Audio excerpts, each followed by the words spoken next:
All right, guys, go to the old backup. I got an old backup here.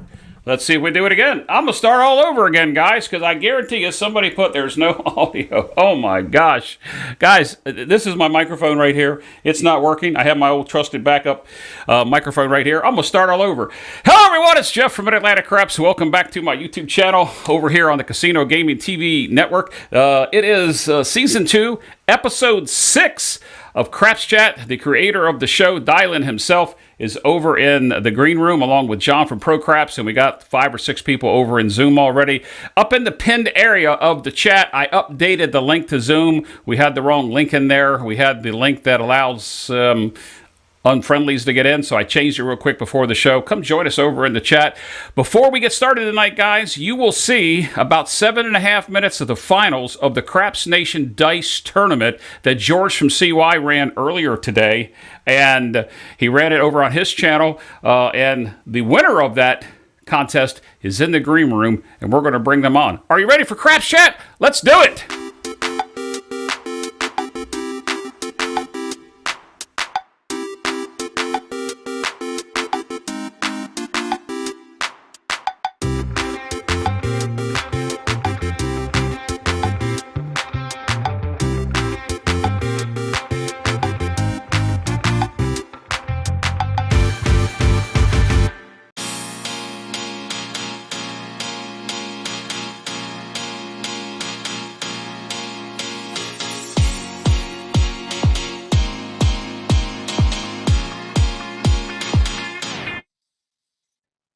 Well, here we are back. Dylan, hello, my friend. How are you doing tonight? Doing great. So proud to be here. Before I run this video of the Craps Nation Dice Tournament Finals, did you see the finals today, or did you miss it? No, I did see it. I was watching it just a few minutes ago. I did not watch it live, but I watched a rerun of it. So I did. Well, I do know who won. Well, let's not keep the audience in suspense. Guys, hang in there. It's about 7 minutes long. Let's go ahead and get on with it. Yes, sir. All right. All right, guys up. Okay, we got an ace deuce. -1. It's the loans. Sorry, I couldn't help myself. Yeah, that's a loan, exactly. That's confirmed, sir. Thank you. 1, 2, 3. Temporary loan. Face up. Okay, we got a 2, 4, 6. That's 2 on the 4. Thank you.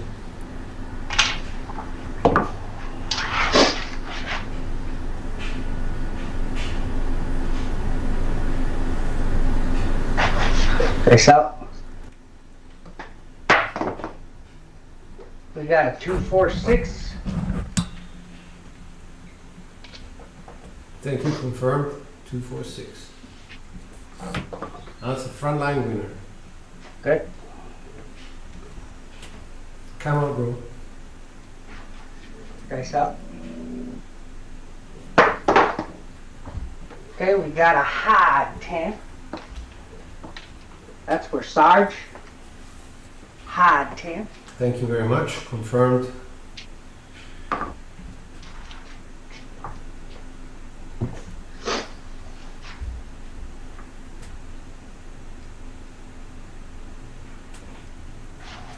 Next up.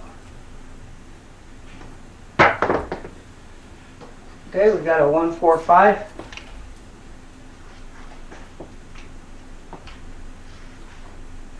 Thank you. Confirmed.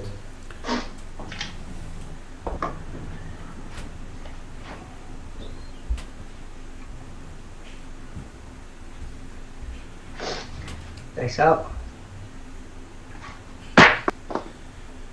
Ooh, box cards. 6 and 6. Thank you. Confirmed.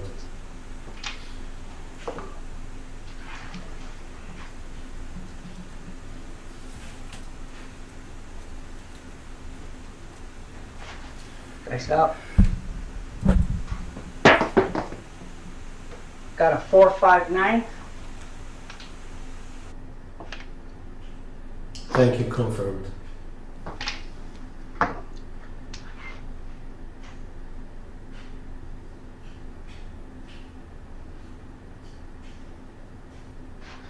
Dice up. You got a 235. Confirmed. Thank you.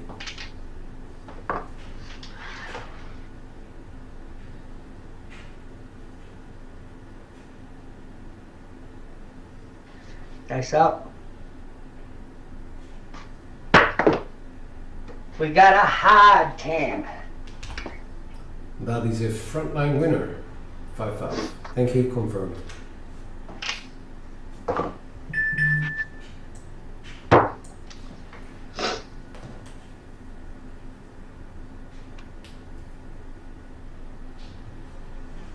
Okay, dice up. We got a 134.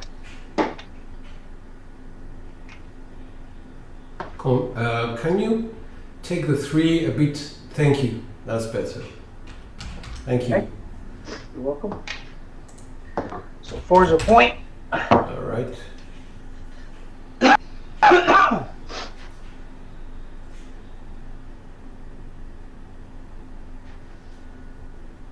Dice up.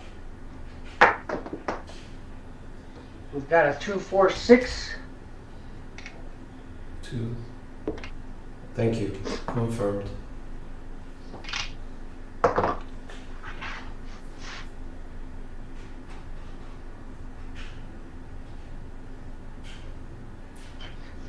Dice up. Aces in both places. Confirmed. Thank you.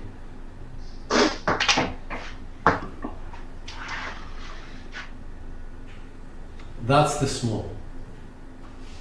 Nice. Congratulations.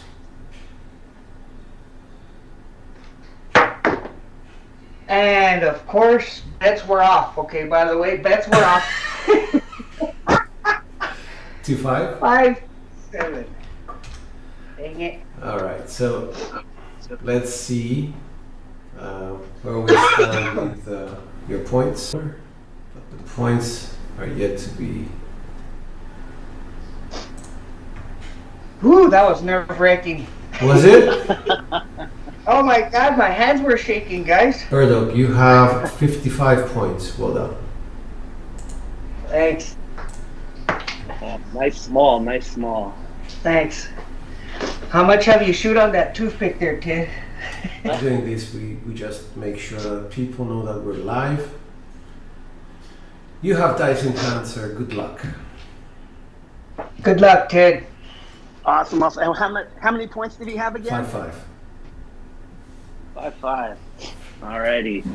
Well, I'll try to do my best here. All right.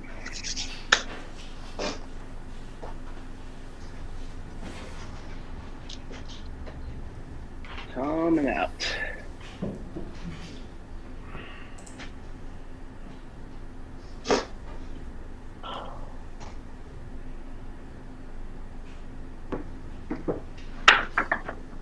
Six, 2, 8.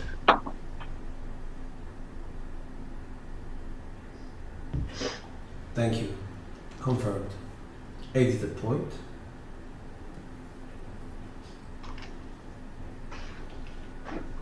All right, here we go. Game is on.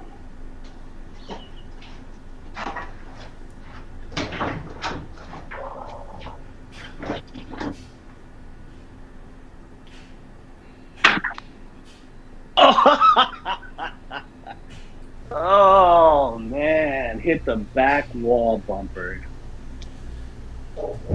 Shall we go and see that again? Disappointing. Fine. All right, guys, there it is. That is the finals of the Dice, Craps Nation Dice Tournament.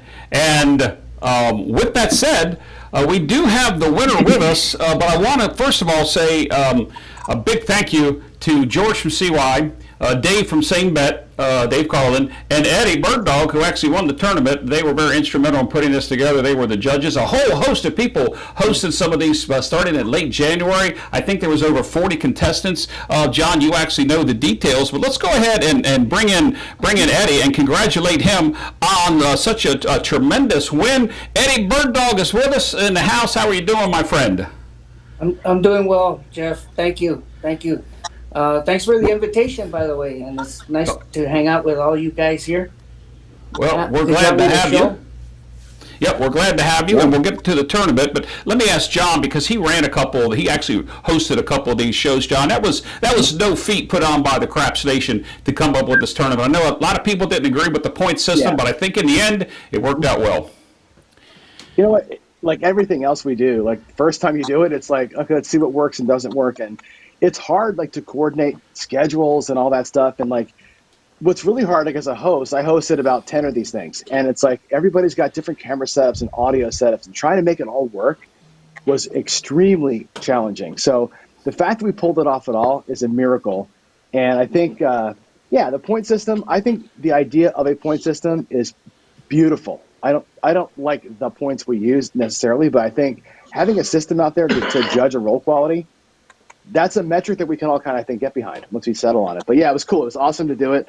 I got to play and host. I had a great time on both sides of that. I actually got to host Ian, who made it to the final 8 at his house, which was cool. I drove to his house and filmed him right there. So that was kind of probably the only time that could happen in this tournament. So it was pretty cool. Yeah, that was interesting that he went and picked up a table, got it set up, and you ended up going out there to host. That was interesting. Yeah. Oh man, I drove that. We went to. This is the funny story. Want to hear a funny story? Ian got this table. This is the perfect time to tell the story. So Ian started out with a throwing station that he built for $50. Right? He sold it for $650 and bought a table like George's table for $900. Sold that table for $1,100. So he's got $100 in profit from all this stuff, right? Got the table out there in Reno. I drove out there with him in Reno, picked this table up. It came from a strip club. And so on the table, it's like, what's it called? The Spice House. And it's got a girl in a pole, like on the felt. That's the felt. And it's legit, like, it's like not even felt. It's like, I don't know how you would, it's like a backyard, like AstroTurf. This thing is like, it's like 56 years old. And it smells like pee. And we brought it to his house.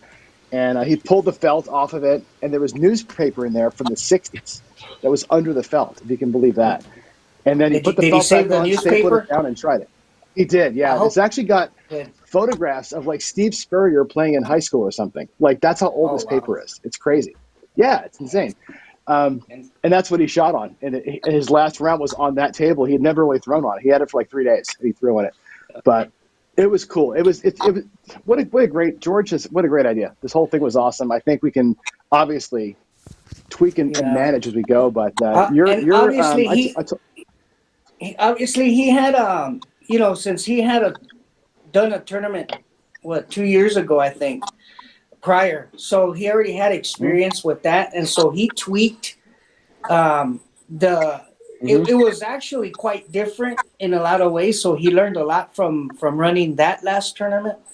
But the logistics of it couldn't have been done with one person. He wouldn't have been able to handle it by himself. No way. And so thanks to you, John, and the rest of the hosts. There was some, you guys are really good behind the scenes with the computer and setting up. Jeff has gotten very good at this as well with setting up the nice screens and all that. Forget it. I'm not one of them. That's why I was a judge. But you guys just keep spinning and winning, job. Baby. That's it. Yeah, The twister came through. The twister came through. It was consistent the whole way. Now, awesome. I will say this, guys. I had been throwing a lot of V sets with the twister, and I've been changing depending on what the shot would be throughout the tournament. So if it landed on a 4, let's say it was a 4-2-6, for example, whatever it gave me, I would use a corresponding V set. So I was changing every throw was changed to a different V set. It was either a 1-3-2-3, or it could have been a 1-2-4-2, for example. Now, the only difference is I don't like throwing those V sets when I have the V sets on the side, right? And you have your axis this way. I did not like to see a 4 or a 3 on top, or a 6 or a 1 or a 5 and a 2. I avoided that one. I would make sure that the side die and my top die always matched. So if I had a 4 on the side, my 4 was always on top. It was just a superstition that I had because I saw too many 7s, 7 would show. That's just one of my things. But the V-sets was consistent. But I just couldn't get a past 20 rolls. Yeah, I had 127 roller, but I couldn't get beyond that. And so on the last 2, I changed it to hardway sets because I had been practicing the hardways.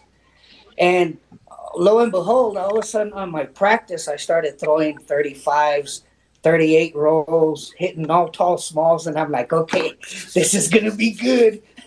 Well, it didn't work out as good as I thought it did because, I was lucky to get by Joe because of the point system, the way it was set up. So, he had 8 rolls, I believe? And I had 6, which is the average, but I was lucky enough to get a few more points than him to get me to the final. So it takes a little luck along the way to get there, but it was a lot of fun. It was good. Yeah. Hey, The can I good ask thing you a is I sex wrote, question? I will say this. Let me say this really quick. On the finals, the way it was done it was beneficial to shoot first. And so poor Ted was the unfortunate one to go second in the finals. And the fact that I threw that small and I got those points, that really put a lot of pressure on him. And I think that's what caused that PSO. So it was beneficial on my end to go first.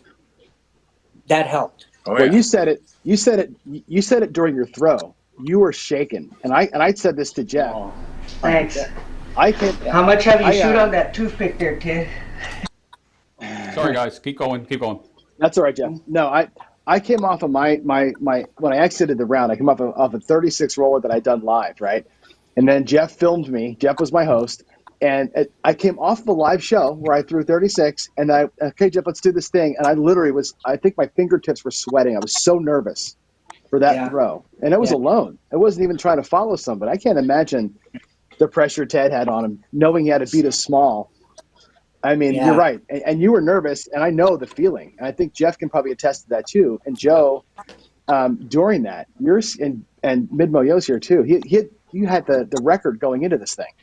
Right, early, and then you're coming back, and you're like a nervous wreck. It's crazy how this tournament just really makes you step it up, man. I wasn't ready for that. I tell you what, granted it's our own practice tables, but you're putting it out on the line live. You've got people watching you. You may not have a pit boss staring you down. Hey, make sure you hit the back wall, but it's pretty much the same thing. The adrenaline level was up there. And I don't know about you guys, but I still get nervous every time I touch the dice on a craps table. It usually takes a little while to kind of calm down. And usually a couple of Coors Lights help in that regard. I didn't show that part. I'm one of those guys. I have to have a few beers in me, man. I have to have that courage. It really does help me calm down. Of course, you don't want to overdo it, right? You don't want to get sloshed because then forget it. You have no clue what you're doing. But it gives you that same feeling, and that's what I had on that table this morning. It was adrenaline was definitely up there. Well, Eddie, congratulations. I was going to go to Skill and ask Skill if he wanted to ask a question. Go ahead, Skill.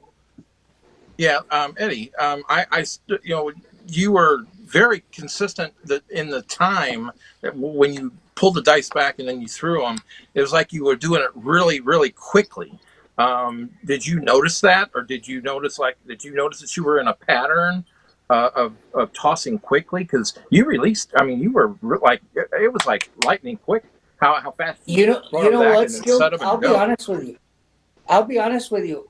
I do that all the time. I'm like I bounce off the back wall, I guess. I just don't know how to slow things down. I'm just one of those that just grab the dice. I'll set them quickly, and I'm one of those that even on the real craps table, I set them quickly and they're flying. I'm not gonna waste too much time holding onto the dice and whatnot. I like to let them go, and it is what it is. They're gonna do what they're gonna do. Yeah, I just didn't know if you were accounting for that because you were nervous, or if that was a consistent pattern you had, or even if you noticed it at all. No, that's me. That's me. I just usually go pretty fast on that. So yeah, that's cool. And then with the adrenaline kicking in today, the last thing I wanted to do was hold on to that dice. Well, it worked for you, man. It worked for you. It really worked for you. You have a lot of people out there congratulating you, and several people that have said they've shot with you. I got an opportunity to shoot with you twice last November and this March, and with the Big AZ Blue Wrench crew. And then even Ed from Roll to Win said he's had the opportunity to play with you, and you're the real deal. Listen to that, the real deal, Eddie. Well, I appreciate that, and everyone that's been congratulating me. Thanks, everybody. I appreciate that. It's a lot of fun, and there's a lot of good shooters in this community, man. There's a lot of good people in these groups, man. You guys have done an amazing job, and it's just fun to hang out.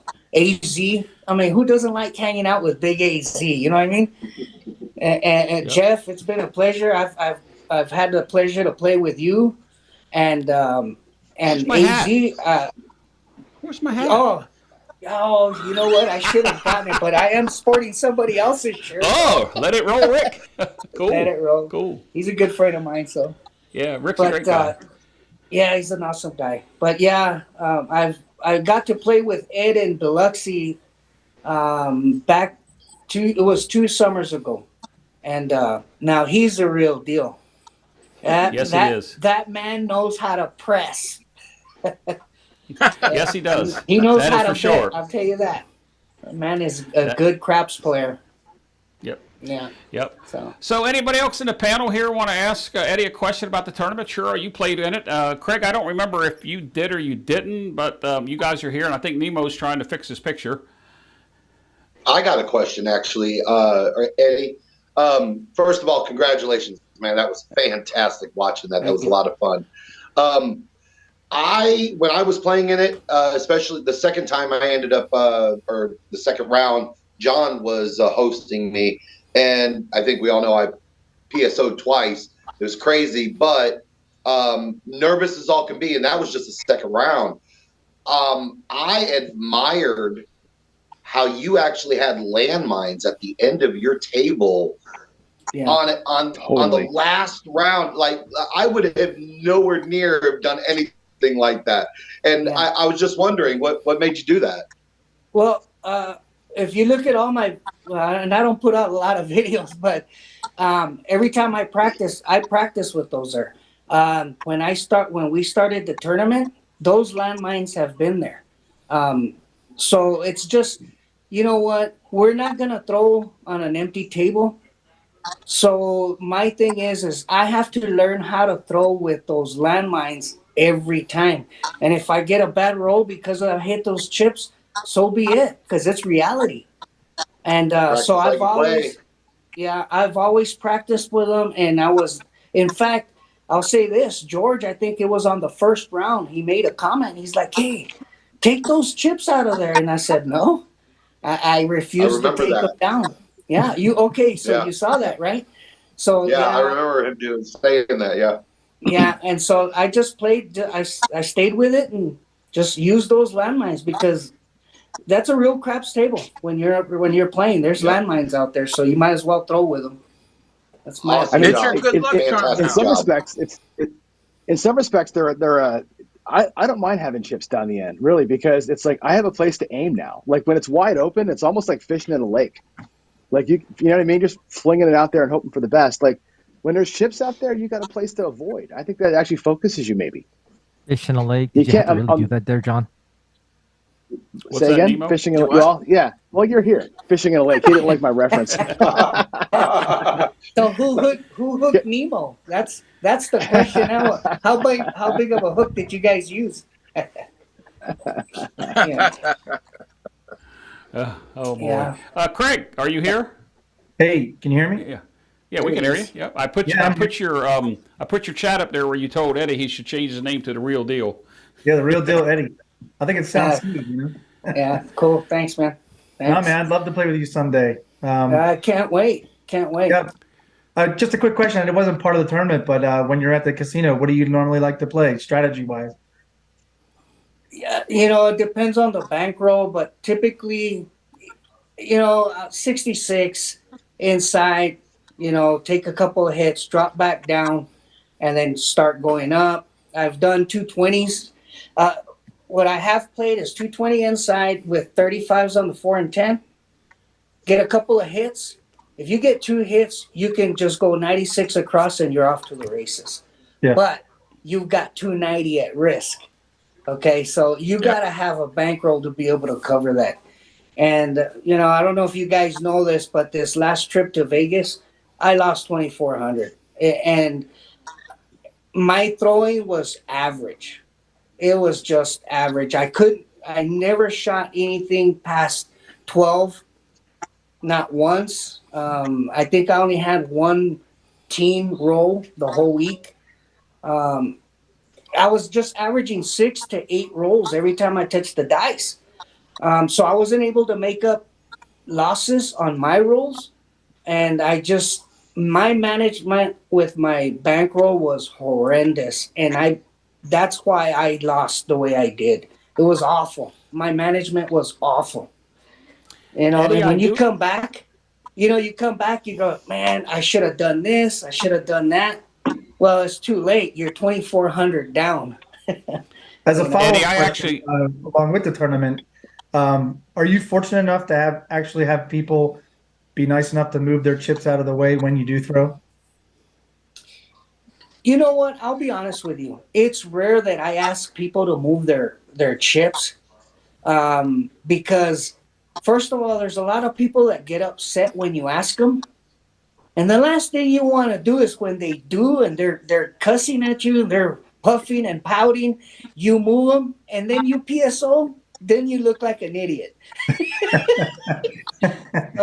So you know what? It's rare. And with my toss, with the twister, I can actually bounce. I don't have a problem bouncing the dice right over their chips anyways. And that's why I practice with my chips. And I've had some really good rolls from the back end of it. And all I have to do is get those dice just past the come bet. They take one hop and they'll fly right over all those bets and right into the back wall. And it's perfect. It's perfect. I'm actually befuddled that when you ask someone nicely to move their chips, they refuse. And I've actually followed up with somebody and said, did you want to make money today? Yeah. Because if you move your chips, I can make you some money today. And I'm not trying to be arrogant. It's just that I know my throw's better when there's nothing in the way. Yeah. There's just some people, they don't understand the significance of taking those bets moving them out of the way. They don't realize that we're on the same team. Just as a follow-up, because I know that you commented on one of my on the post that I did from Thursday, I actually had people down at the other end. They said they actually offered. Has anybody ever had that happen to them, where the people said, "Hey, do you want us to move the chips out of the way for you?" You know what? Usually the experienced players, the ones that normally don't use pass line bets, and if they do put on a pass line bet, they're the ones that'll move it for you, and you don't even have to ask. But those are very few guys out there that'll do it. But I'm sure you've run into it. Yeah. So, yeah. Hey, Eddie, since we're still on the the fact that you're the spotlight at the moment for this portion of the show. Big AZ's in the chat, and he says maybe there's a story here. Let me put this back up here. He says Bird Dog's a great shooter, just makes mistakes over topping dealers. Wink, wink. There's a story there. You have time to tell us, or is that something that you can't say here? Yeah, okay, this is a funny story. It's actually not over topping; it's over tipping. Oh, tipping. That's what that he would make means. sense. Yeah. Yeah, it's over tipping. So the very first recording that AZ did, and it was at the plaza, and so AZ asked. He had gone to George because he was gonna be on the table by himself, and he really didn't want to be on it by himself. So George recommended for me to throw with him. So I did. I joined him, and long story short, we started off slow. We got warmed up. We actually walked off with a profit after an hour. Well, as we colored up, they gave me 2 purple chips, which were $500 chips plus whatever. Well, the color difference on that casino are different than what I was used to. So I got the 2 purple chips and I threw them at the dealer and I said, "There you go, guys. Thank you." And this big dealer that was there, he was a really nice guy. He's like, I would take that, but are you sure you want to give that to me? And so I reached over and I realized what I had done. And so I took my chips back and I said, "Wrong ones." So I almost tipped them $1,000 out of the $1,200 that I walked out. Oh, wow. Well, Eddie, I can tell you that in my notes, I have you down for a 12, and I made money on your roll. So I was there for your 12. But I think you and I missed in the March. We were not there when all the good rolls came out. It's all about the time, and I say it all the time. Oh my God, it really is. It so happens that I'm telling you, my bankroll management was bad. And what was happening, I was hemorrhaging money. You know, I'd buy in for 500, and that was my daily bankroll. I'd buy in for 500, 5 shooters down, I'm down 250. Another one, I'm down, you know, and you get down to 150, and you still got 2 shooters to go through to get to the dice, and you walk off the table to preserve your bankroll, and guess what happens? You got the next shooter and probably the next one go on a monster roll, and you didn't have enough bankroll to stay on the table to try to make that money back. And that's what got me over and over. Every day that week, that happened to me. And it was what I should have done, because I only had 3,000 with me. What I should have done was just break it down to $1,000 daily, because I would have been able to sustain it. You know, 1,000, I would have made up losses the day before, having enough bankroll to stay on the table, and that was my mistake.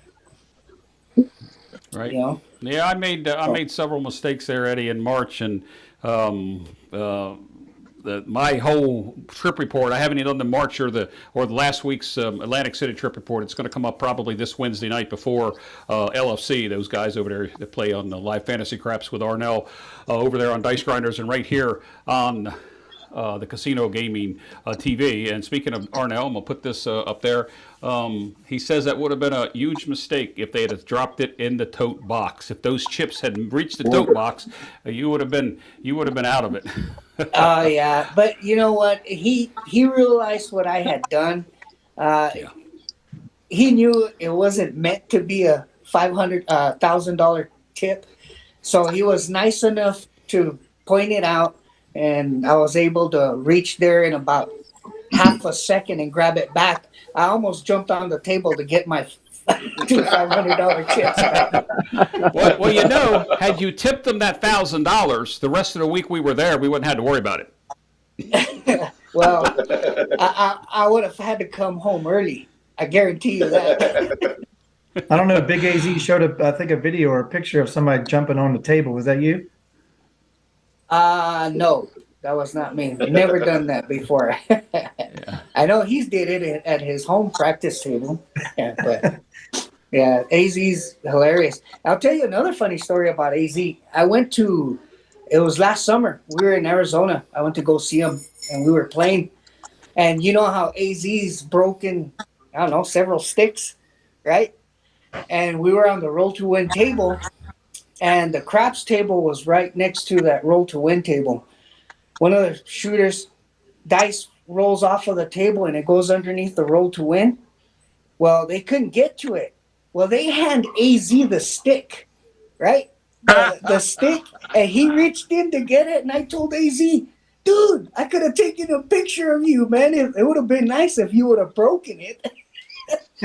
Well, you know, both Alfredo and I got a picture of Big AZ at the roll to win table on the ground where the dice went under, and he real quick grabbed the stick. And he said, Jeff, get a picture. Both Alfredo and I got pictures of him on there. Of course, it didn't take long for the pit guy to come back and take the stick out of his hand. But anyway. Well, see, he remembered because that last stick, no wonder he asked you to take a quick picture because we kind of dropped the ball on him taking a picture on that one. So he reacted quickly. So that's awesome. I got to see that pic, by the way. Yeah, I have it, and a matter of fact, I'll send it to you either after the show or tomorrow at some point. I'll send it to you. Jeremy says from Color Up. Jeremy says 2 purple chips is only 10% of your 10K win, though, right? And I guess maybe Jeremy wasn't here to hear that you actually had a losing session in March, as some people did. I got lucky with some of the group when we weren't recording, and I also got lucky back at Harrah's on the last 2 days that I was there with only a couple people from the group there. But Eddie, congratulations once again, guys. If you didn't see it, rewind the show, go back to the beginning, or go over to George from CY and watch his video. Eddie and Toothpick Ted today competed for the finals in the Craps Nation Dice Throwing Tournament, and Eddie came out victorious, 55 points to very few from Toothpick. But, you know, those things happen. We all PSO, and that's what Ted did. But out of the 42 or 43, Joe put it in there earlier, that participated in the tournament, including me, John, and Churro, you two made it to the end, and you guys need to be commended. I'd like to give a big thank you to George, you yourself, because you were one of the judges as well, George. But also to Dave Carlin, who ran a lot of these tournaments. Dave from Same Bet needs a big thank you and some kudos there. So real quick, we're going to finish up when you hear Eddie. You're welcome to stay. I want to tell everybody, if you have a question for the panel tonight or anybody that's in chat, please put a capital Q. I can cue the question. I just saw one come in. We're going to continue with this conversation. John, any final thoughts on that? The dice tournament? Would you like to see it more than once a year? Oh, you know what? Yeah, we can do it a couple times. John, go ahead, and then I'd like to make a comment on that at the end. No, go ahead first, John. No, go ahead. I didn't mean to interrupt you. Go for it. No, go ahead, Ed. Oh, all I was going to say is I can totally see it 2 times a year if we want to do it. I think the more of this we can do, the better. And I think I already put out in chat, I want to do this again live for Craps for the Cure. While we're there, let's do one live. We can knock it out in an hour. Right, as one of our sessions on the neutral surface, same table, everybody's there. You know, that's a way to get one of them in, and then do it virtually again. So anyway, that was what it was. This is a great tournament. I love doing it. Yeah, that's all. Yeah. Well, one comment that I would like to make, like on George's tournament, I think what I would have liked to have seen just this differently for the finals table, instead of just a one-roll thing. Because you hate to see it end on a PSO. And I know we lose money on PSOs. It's natural. It does happen. But, like a 2 out of 3 would have been good. You know what I mean? The best of 2 out of 3, if it's possible. I don't know. It's just my opinion. Just to make the finals possibly a little bit longer than a 15-minute or 18-minute show. Yeah, I think George wanted to make the pressure a lot bigger, right? That's what he kept saying. He wanted to put pressure on you guys in the end, and he certainly did. Well, I'd like to see the points the whole way through, too. Yeah, I want to see the point system all the way through. That's just my opinion. Yeah, it's just my opinion. A 2 out of 3, okay, I won this first one, got this many points, then the next person, whoever wins the next one, that many points, and then you go to the third one, and then total up all the points. Okay, if it's possible, that's just my opinion. Just for the finals only, just for the final match. Yep. All right. So we could have like a shooters league, like we play it all the time. It'd be kind of a cool thing. There you go, John. There's another show for CGTV. Yeah. League night, just like in bowling. Hey, that's right. Yeah. Right. Yep. So we need the angry guy. anybody Who's else? the angry guy in bowling? Always swearing to the crowd. You know what I'm talking about? The crazy guy. Wouldn't We need that be that guy. you? Aren't you the angry guy? No, I guess I am. Yeah. No, it's Ken. Ken's I'm only angry once in a while. Just Yeah. So, John hasn't anybody gotten else the F-bomb out yet, so. I have not. I've only had one drink though. I'm only one drink in, so you got to give me a little bit of time here to let it simmer. Let's go ahead and move on. Anybody else have anything from the tournament or for Eddie? I appreciate you coming on the show, Eddie. I know you just jumped in to the chat, and I actually said, hey, join us in Zoom. But welcome. I really appreciate you coming on, and thank you very much for coming on the show. Stick around if you can. Yeah, I'll stick around for a little bit. Thanks for having me. Appreciate the invite. Yep. I think Clay is actually saying something here. It's also a DiceCon consideration at Casino Quest. So since Jeremy's here, maybe he's still here and actually saw that. Yeah. So we actually have another question. I didn't mean to cue that up from Clay right away, but I have a question. We're going to move on with this. Eddie, thanks for staying there. Maybe you have some opinions about this as well. I'm going to go ahead and clear that off the screen and get over to this next question. This is a question for the for anybody that wants to answer it. What's your opinions on stadium craps, and what shot do you like the best on them? The reason why Clay asked this is because our hometown local took out one of their two crap stables and put in a small 12 or 15 seat stadium craps. So I've not played there yet. I played stadium craps with Big AZ. I played at Hollywood, Treasure Island, and one other place, and I played it in Atlantic City here recently. But I'll let somebody else start. Anybody want to start with this one? Anybody? I like stadium craps. I've played it here in St. Louis. That's fine. I got no problem with it. Okay, that's not all they have though there, right, Dylan? Do they have other regular Oh craps? no. They've got all different things. They've got bubble craps, stadium craps, and normal craps tables. So you get your pick. Okay. I love stadium craps. Love it. Yeah. Love it. It's so much fun. And you know what? When you're chilling with people, it's like, I think Treasure Island and I think Planet Hollywood is $5 total action minimum, right? And you can just sit there with your friend. Like, we're doing a thing at DiceCon. We're going to have 4 stadium craps going at the same time, like tournament style, right? And for $100, you can sit there and play $5 minimum, shoot the dice. It's not RNG like everything else is. It's not that crazy plastic surface. I think it's a fair game, and I think it's fun. The camaraderie there is the vibe is super cool. People get up and scream and yell. They run around the table high-fiving if it's a good crowd. I think it's a great. I like it. I like it a lot. Good alternative when you can't afford the 25-hour tables. I tell you what, if you were to compare the roll to win versus the stadium craps, I'll take the stadium craps all day long. Yeah, I would too. Me too. Me too. Because you don't have those lines on the table to stop those dice, and that's what I can't stand about that roll to win. You throw the dice, and if they don't bounce over that line and they get stuck, there's nothing worse than getting that. Well, the dice have to get to the back wall. Well, if your line wasn't there to stop those dice, it wouldn't be happening so often. And then plus you don't have that computer that it puts so much space between you and the playing surface, and when you throw the dice, it's a totally different throw than the stadium craps. So yeah, stadium craps is nice. It's it's low budget craps. You can sit there and relax and drink as many Coors Lights as you want at $5 a pop. Hey, I love it. We've had some good rolls. I've seen some long rolls on those stadium craps now, and we've seen a lot of short rolls too. But I'd prefer the stadium craps all day long over the roll to win. That's my opinion. This is going to sound funny, Eddie. And everybody's opinion is too. To me, the stadium craps dealers are better than the roll to win. The roll to win dealers feel like, I know they're slot attendants, right? They have zero energy. It's like they got stuck at that table. But they're distanced, aren't they? And I feel like. Yeah, well, and I feel like the roll to win table is like to me, a roll to win table is where all the degenerates go when they lost all their money and like, fuck, now I'm stuck at this stupid digital table. Stadium craps is like a thing you go do. Like, there's a whole different energy to that table than a roll to win. That's what I see that table. I seek that out. I think it's cool. Yeah. No, and I love about the stadium craps is that you can sit there and you can tip from there.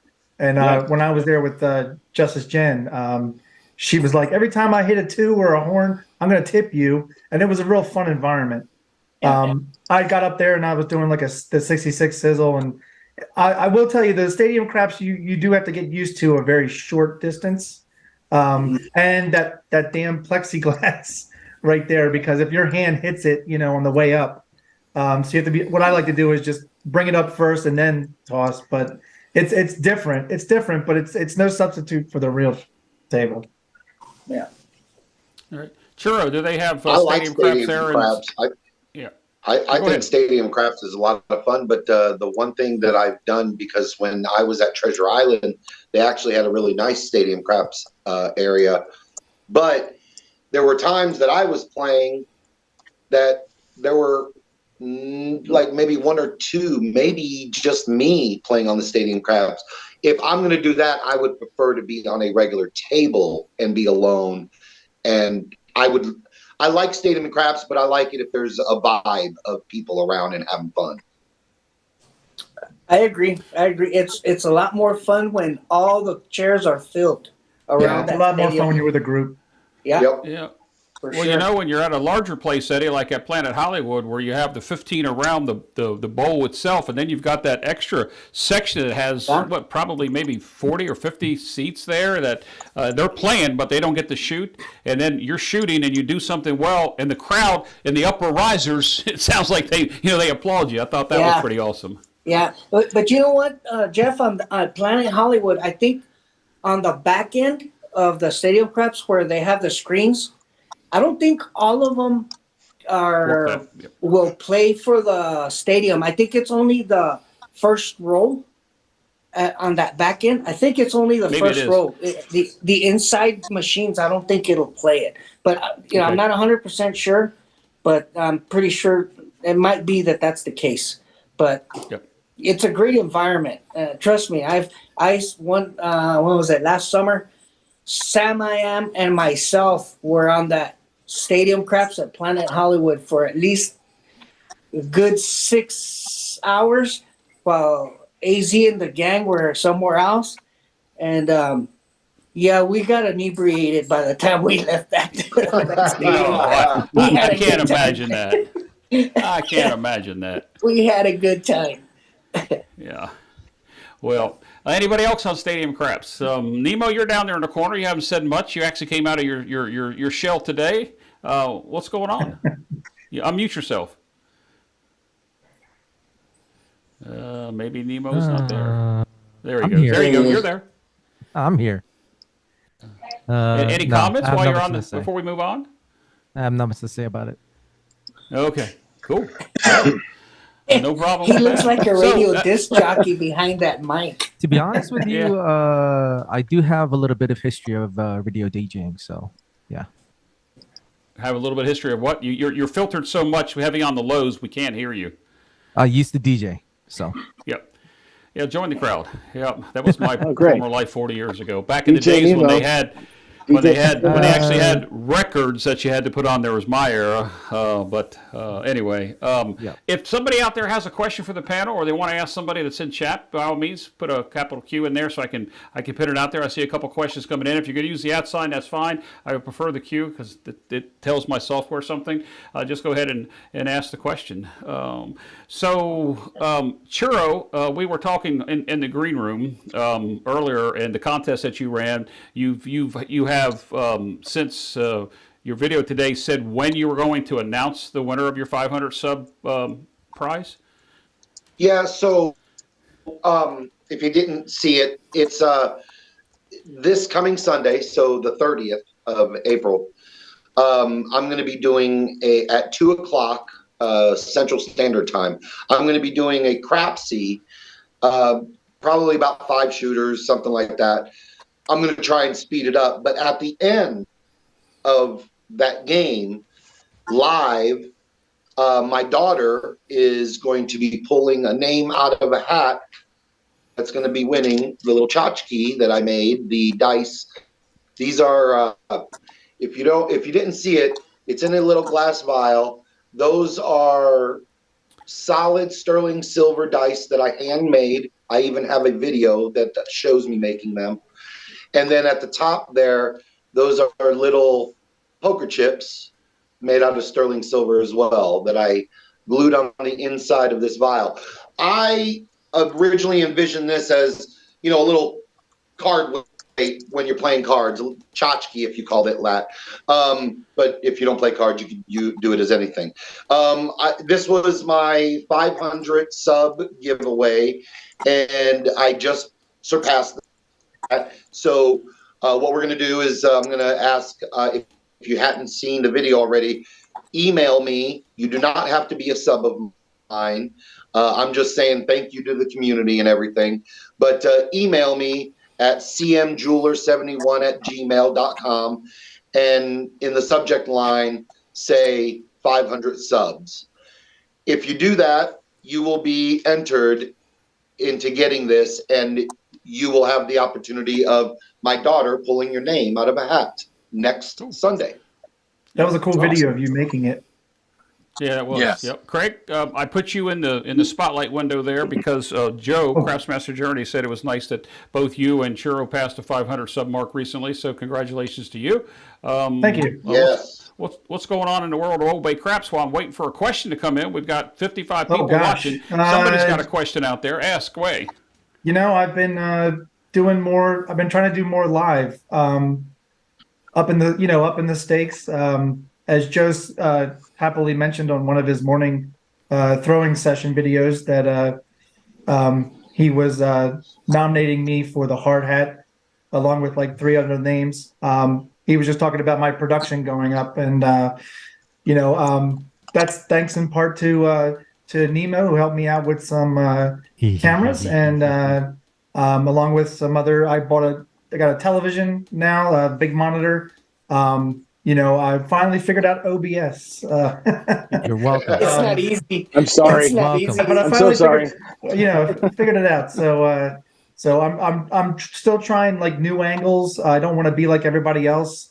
I think you all know that when I started with the new angles, I started doing a little bit of Chris sideshow since he's not here, of doing the right hand side, and then I did these past few lives and live fantasy craps have been the sort of the same angles that Ed uses, the long range. So I'm still trying to find my own angle, if you will.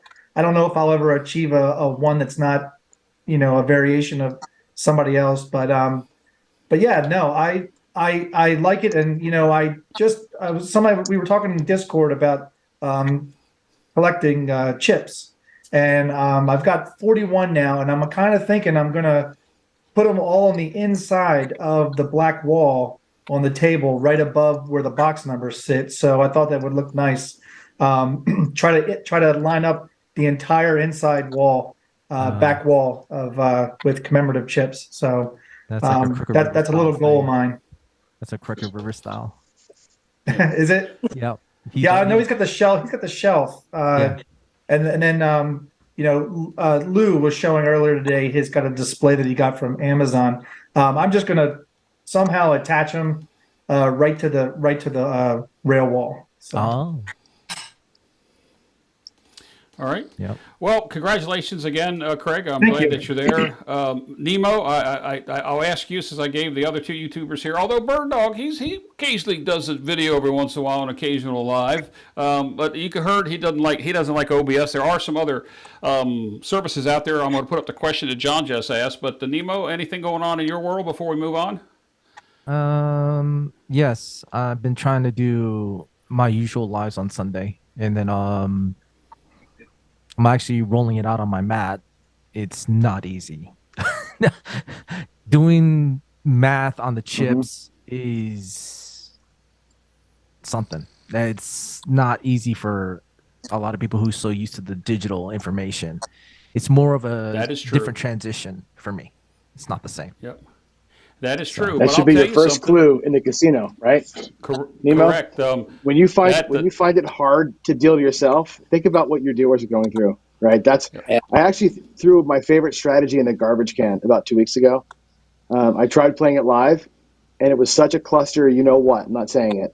At a casino, because the dealers were like, "Are you kidding me?" I'm like, I'm like, trust me, this is going to work. And it worked great, but they were so pissed and it took so long. I just threw it in the garbage. I'm never doing it again. Like, it's not worth the money you make to have that much of a pain in the ass. So think about that. Like when you're feeling pain, it's pain is as an indicator that you're doing something wrong. So and also, John, I've had one of those moments myself, John, where I was using the come bets. In fact, it was that strategy that you have, the one where the come bet goes, and then I was covering it with it was a DC bet, and I would cover it with a place bet, and oh my God, the dealers, they hated me, and I did it for a little while, and I said, it's too much work. I went back to the old regular betting style. Yeah, because I realized when I did a live yesterday, I mean, like early this afternoon, I was like, holy crap, how many rolls have I gone through? When I realized the rolls per minute, I was like, it was trash. Yeah. It was literal trash. Yeah. And I was like, I was spending more time thinking about what I was trying to do, not spending more time throwing the dice. It just Well, there's your so stadium ridiculous. crap strategy, right? That's when you bring that stuff to stadium craps and to roll to win and to bubble craps, and you leave like the simpler, bigger money plays to the live table. And I think we have to learn like separation of like what works where. It's good that we have the options, right? But I'll never do that. All the hopping stuff, like the hopper, forget about it. In the casino, the dealer's like, what are you talking about? Like it grinds the game down to a zero. It's hysterical to watch them try and process what's going on. But you know what like helps? doing the math on that, tipping them. Man, tipping them. It doesn't. We tipped our dealers like crazy in Atlantic City. They were still bitching. They were bitching about everything. It's like you got a 42-hour 6 for you guys up there. Can you just not correct what I'm doing over here? You know what I mean? But that's what happens.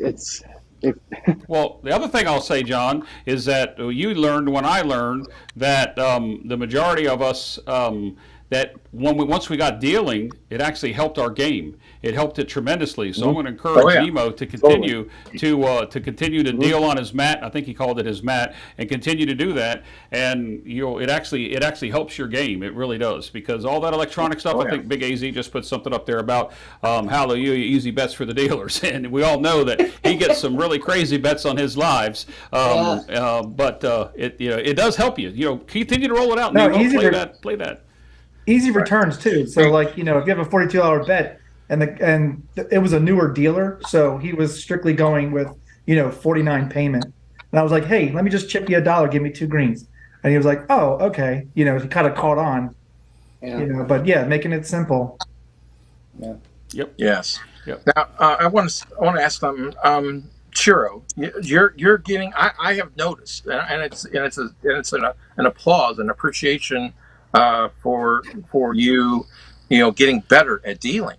Are you feeling that you're getting better at dealing and whatnot? But I've seen a real progress in your dealing skills. When you're doing that. So I just want to applaud you and recognize that.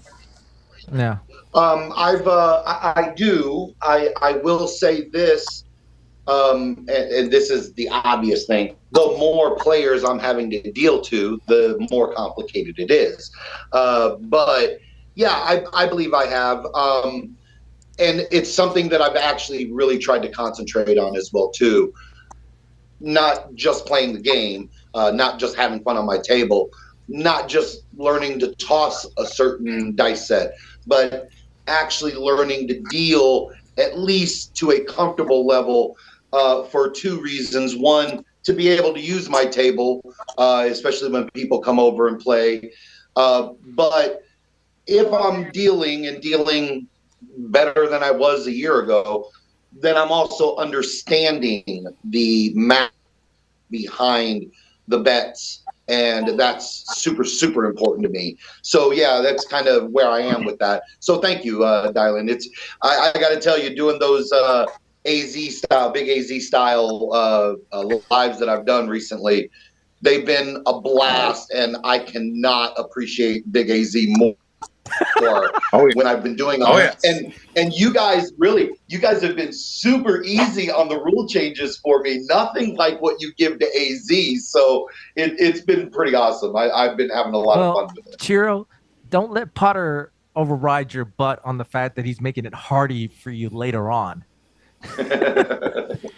All right, guys, let's go ahead and move on because we kind of segued into this question here. I'm going to put John's question up from about 8 minutes ago. It basically attends to the live YouTube content providers, but also you guys that watch. This may be of interest to you. So, question for the panel is: John want to know, has anyone tried the eMux or EVMux yet? StreamYard's on steroids. I'm thinking about buying it for a group license. I can tell you, I have dabbled in it, John.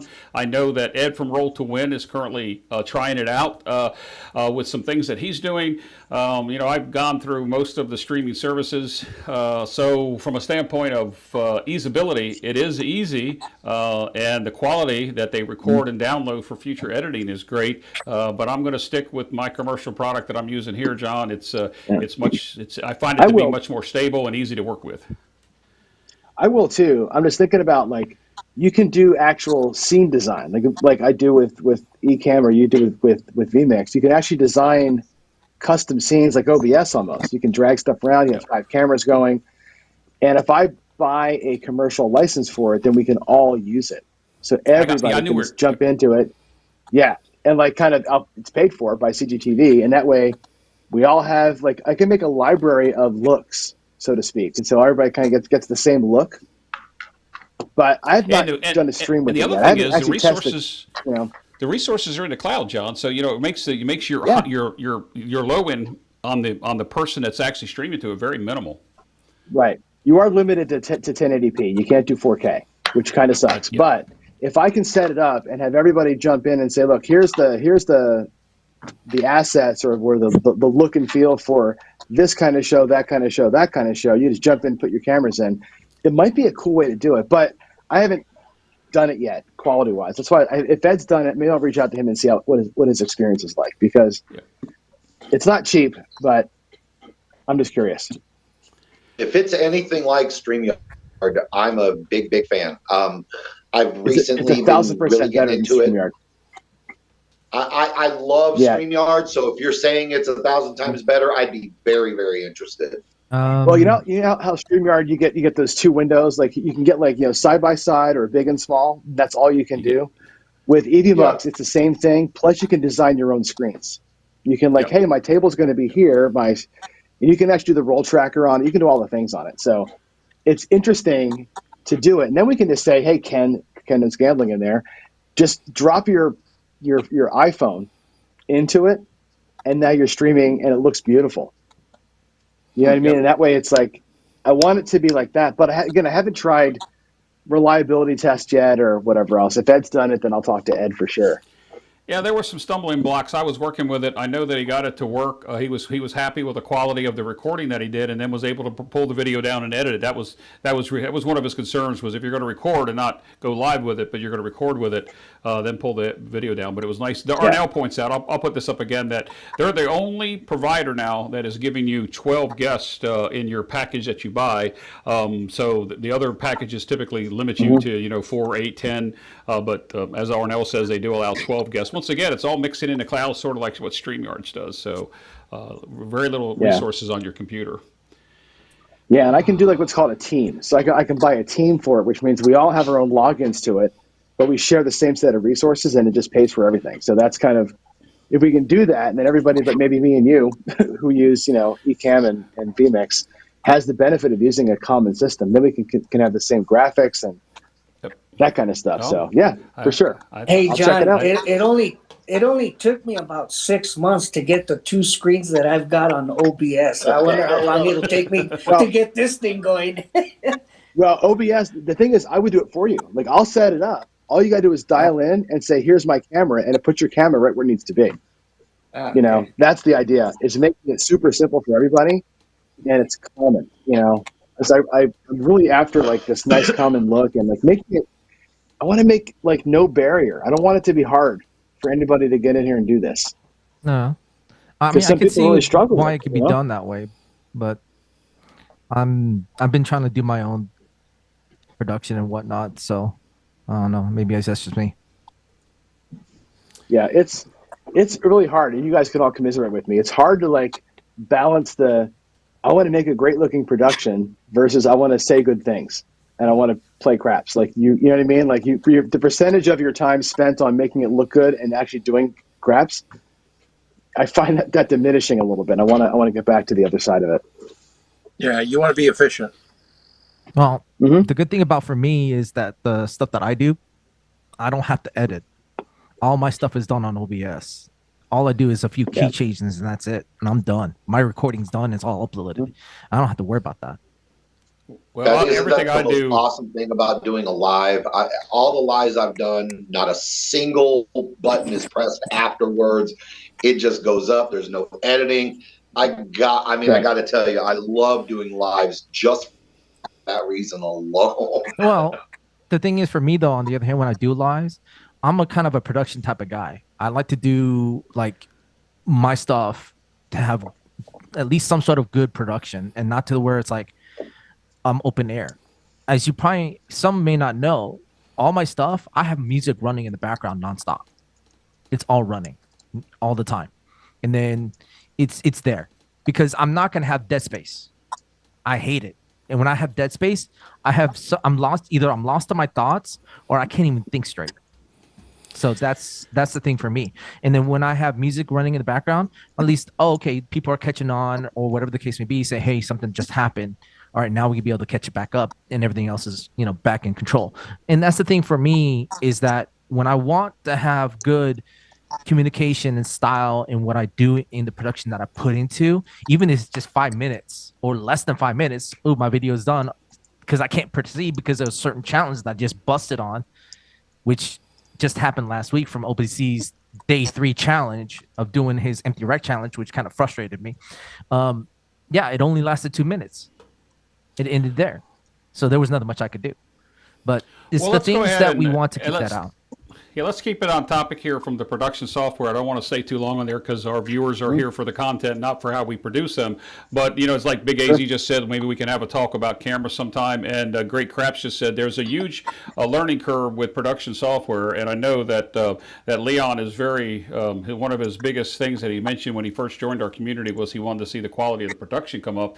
And that's the reason why some of us do stuff. Guys, I don't edit my videos. And if I do edit my videos, recorded videos, I always say in the beginning, this video is edited, and I've never edited but 3 videos. The entire 700 videos that are up on my channel, I've always done that, and I just think it stays with the content because we've seen things that edited videos can do. And I watched a video today from CSL in the casino where he talked about he went on a rant and talked about channels that don't show losing strategies. And this is one of my pet peeves, and I mention it all the time in my videos and my lives. If you're not watching a channel that shows you losing strategies, then you're not watching a channel that's probably honest with you about what they do. I mean, you just heard Bird Dog say what he lost in March, and on my channels. Watch John in the morning sometimes on some of his paycheck shows and the other ones. I mean, when you're doing it live, there's nothing that's edited there. So, yeah, just one of my lives, 2 rebuys, and I got nowhere. Yep. Yeah, and I still have to do Nemo's challenge that Whalen challenged me, and I got to beat 4711, I believe it is. And Nemo, that's going to be coming up. How much? 4760. Okay, 4711, 4760. If I get 4759, Nemo, I'm going to come through this computer and grab that microphone out of your. No, I'm kidding. I'm just kidding. But I have to do that sometime, and the person I'm passing it on to already knows who it's going to. So we'll see what happens with that. Well, anybody I don't know who passing it to. I have to figure that out. I'm not telling you. So anybody out there that has a question for the panel here, guys, we just rolled over the first hour. Let's keep this moving and get to some craps question. I had somebody that wanted to ask a question. If I don't see one come in here, we're going to talk about that question that somebody asked. And we just had Ted just join us. Ted from Toothpick Productions. Ted, you missed it. We started the show out today with a condensed version of you and Eddie battling. And once again, congratulations to make it to the finals. And congratulations for making it there. And, of course, Eddie actually talked very well of you just a little while ago, Ted. So, I'm just kidding, Eddie. But welcome to you. So welcome to that. Does anybody have a question on the panel before I ask the question that I'm going to ask if we don't get any more questions that are here? I do. Nope. One simple one. John, put you on the spot. What? Any updates at all about the cure for November? Anything going on with that at all?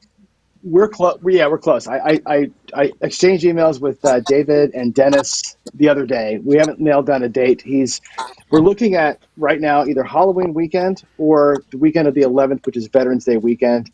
I am locked in on PTSD being the charity we're going to go for this year. Whether it's the PTSD kind of, I hate to say through the VA, but a bigger organization, or Adam G's got a friend that actually he raises and trains dogs specifically to help vets with PTSD. And any money we raised that went to that guy would literally go to him hiring somebody and raising up like 15 more dogs. Like it would go right to, like literally right to the houses of veterans. That's where I'm leaning on the charity. Everybody seems to be really behind that as an idea. It's just about the weekend. I think because it's going to be a Veterans weekend, I'd love to have it Veterans Day weekend. That's right next to the F1 race, which is hard. Getting Casino Quest is going to be tough, but that's what we're looking at. David and I are trying to figure out if that's going to work. If not, it'll be Halloween, which Halloween in Vegas is kind of a crazy weekend anyway. It would be pretty awesome to do that, but that's where we are right now. We know the charity. We know around the time of year it's going to be, just which of those 2 weeks it's going to end up being, and that's going to come up to David. We're thinking about doing it, by the way, not at Casino Quest, but in the mall itself. If you remember, those of you who were there last year, at the mall where they're on the second floor. On the floor below them is a big stage. Yeah, and it's called the Fashion Show Mall because there was a fashion show. They held the fashion show there. There's a big fashion show stage. There's a whole sound studio that's part of that. And we've talked about having like an actual production company come and run the cameras for us and the microphones and boom micing the whole thing. So it's actually a television show production quality kind of thing. So everything will be done on site. Nobody's dialing in. So I want everybody there. Can I add a little bit, John, please, on that last deal that you all did for the cancer thing? I think that was huge success. I don't know how you stayed up the way you did, 24 hours. It was towards the end. I could see you here hanging in there, but now with the recent news, and with the recent news, it's funny. I guess we all know someone who went through something like that. And now with the recent news with my wife, man, I would love to participate on your next one, whether for whatever charity it is, just because of the fact that, it makes sense to do something like that. And so if there's I am on vacation on the last week of October going into November. So if you do pick that week, guess what? I'm available that week. So if there's anything I can do to help, I'd love to help. I would love to have you there. It's amazing. The year before we did it, and we raised $6,000 for Problem Gambling. Last year we raised $16,700. I still can't get my head wrapped around how big that number is. Just us. Just the 100 or so of us that are part of this group. It's amazing how much money we raised. And I think between Jeff and I, we've already got $3,000 or $4,000 in the kitty looking ahead this coming year. So it's going to be huge. I'm a little over. And like I said, the guy that Adam knows that raises the dogs, like literally, this money's going to go to actual trained dogs that are going to go right in the hands of vets. I love the fact that it's going to be like hands-on help this year. That's such a cool thing to be able to say we did. So I'm super stoked. Yep. Let me jump in here real quick, John. Yeah. If you are going to do this on Halloween, what are you going to dress up as? Whatever you want. A crap was taken. Should I identify as I'm going to identify as Jen. How about that?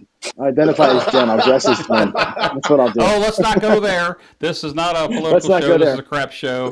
But let me ask the people people in the Zoom connection here. Hold on one second. The people in the Zoom. Let me just ask: whoever's ruffling chips, ruffling paper, or playing with a pen, please stop it because it's annoying to us on this end. And John, it's not you this time. I muted the Zoom side. It's one of them. Anyway, go ahead, John. Go ahead. I always do it.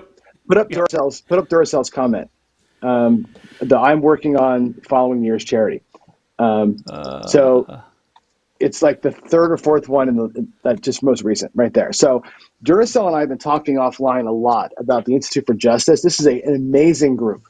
Now they help people, like individual people that are fighting against big corporations or government or whatever else. It's an amazing group. You should subscribe, everybody, to the IJ YouTube channel. Watch some of the videos that are coming out there. It's fantastic. That's definitely a thing we could look at for the year following. I think he's all in on that. They're a great group. There's so many good charities that we can do this every year, but that's, I think, one that we should look at for sure moving ahead. All right. Yep. Yeah. No, I'm sorry. I was going back and looking at the questions. There was a question that was related to. There's a bunch. To this. Yeah. Well, I'm gonna put this one up here from Joe Ramus while we're still talking about the Crapsathon and whatever the charity we're going to do, the veterans this year, which I think is an excellent one. My channel is already over $1,100 raised for the year, and this is I'm gonna call it April, but the first quarter, we were just under 1,000. Now we're just over 1,000. But Joe asked, you said last year there were some casinos that were interested in hosting it. Did that fall through? Yeah, the locals fell through. So Ian and I tried to do it here in Washington. We were trying to do it at a local casino here, which the casino was all in. They're like, yeah, let's do it. We'll carve out a whole section for you, the whole thing. However, the state of Washington wouldn't allow it. They don't allow filming. So we couldn't do it here. In Vegas, we don't have the connections, and it was getting to be September, and it was too close. We couldn't put the deal together.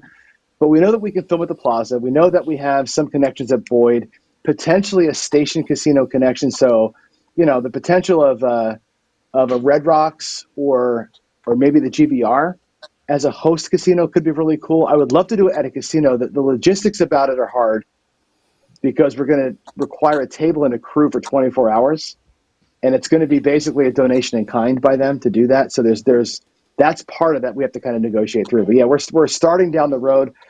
Having the local television station do the production though at the mall.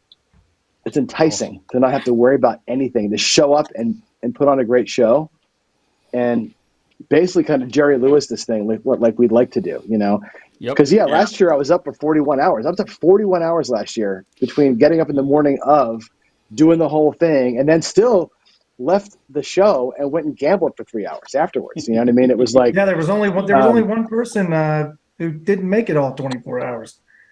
Anybody want to guess? Anybody want to guess? Your dice DJ. He did. He took a little nap. Well, he did hit the brown water though, like early. He did. There was a question in chat, by the way. Tonight we're on the swear jar. Tonight we're on the swear. If you can see it, the shines there. This is the swear jar. 10-year. What is this? It's a 10-year age special edition. So I usually drink the swear jar white. This is a swear jar black bottle. This stuff is very, very good. So that's my daily driver. The white bottle. This is a special one. So that's tonight's brown water. All right, let's go back through some questions here.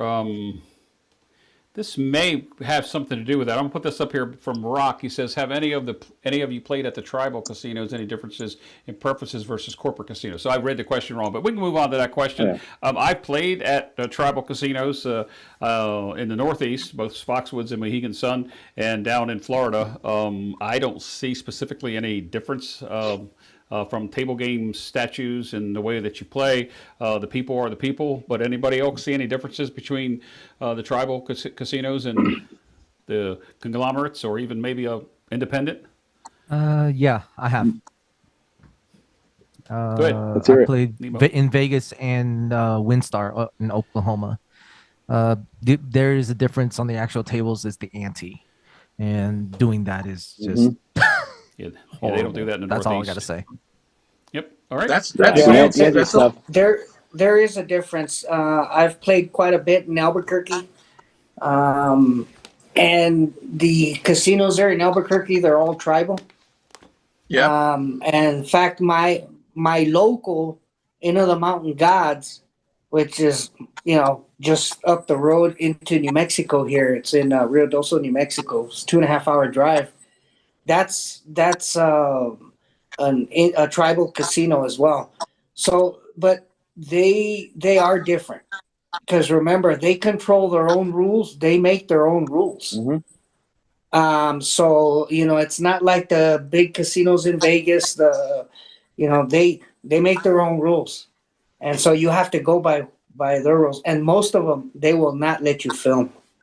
Most of these casinos, tribal casinos, will not let you film. Yeah, but the rules are big, and with craps, let me speak to experience here. Being an over-the-road driver and going all over the lower 48, I've visited,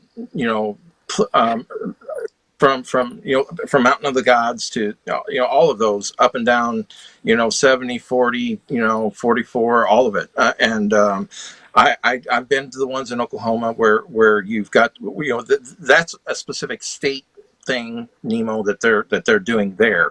That's not to all the Indian casinos everywhere. They don't have that. And I go to the ones that are in Kansas, and their rules are still on the craps table are still the same. There's very little difference on play style. In fact, the only good difference is theirs table are normally lower. They're usually at $5 or whatnot usually, and so that I can speak to. For that's the way it has been. Now I haven't been out there in quite a few years, but that's the way it was. But I don't foresee them, foresee them changing, except for the COVID insanity that's happened.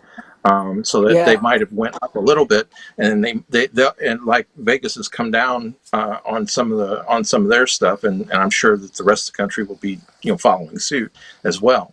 But for table minimums.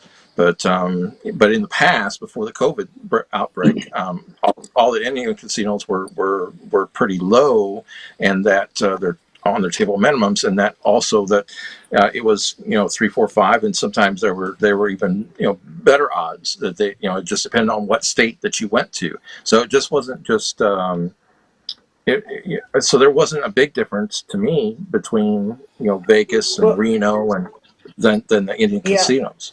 Well, I think I need to clarify. I mean, I guess I was just showing just the difference between the Vegas casinos as far as the way they do things. But you're right, Dylan. The table games, they're the same. I mean, they have better minimums.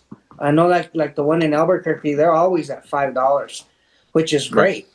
Inn of the Mountain Gods, they used to have it $5, but ever since COVID, their minimums now are 10. Everything's really the same. It's just the way their management, the rules, they make their rules. This what I'm saying is that's different. It's not the state that regulates them. They regulate themselves, I think. That's the only difference. Table games are the same, and some of them have bonus bets, some of them don't. But I do like their table minimums. That's for sure. Mm-hmm. Yeah, I remember Route 66, and you come right off the interstate, and you're right there out of New Mexico. And have you been to that one?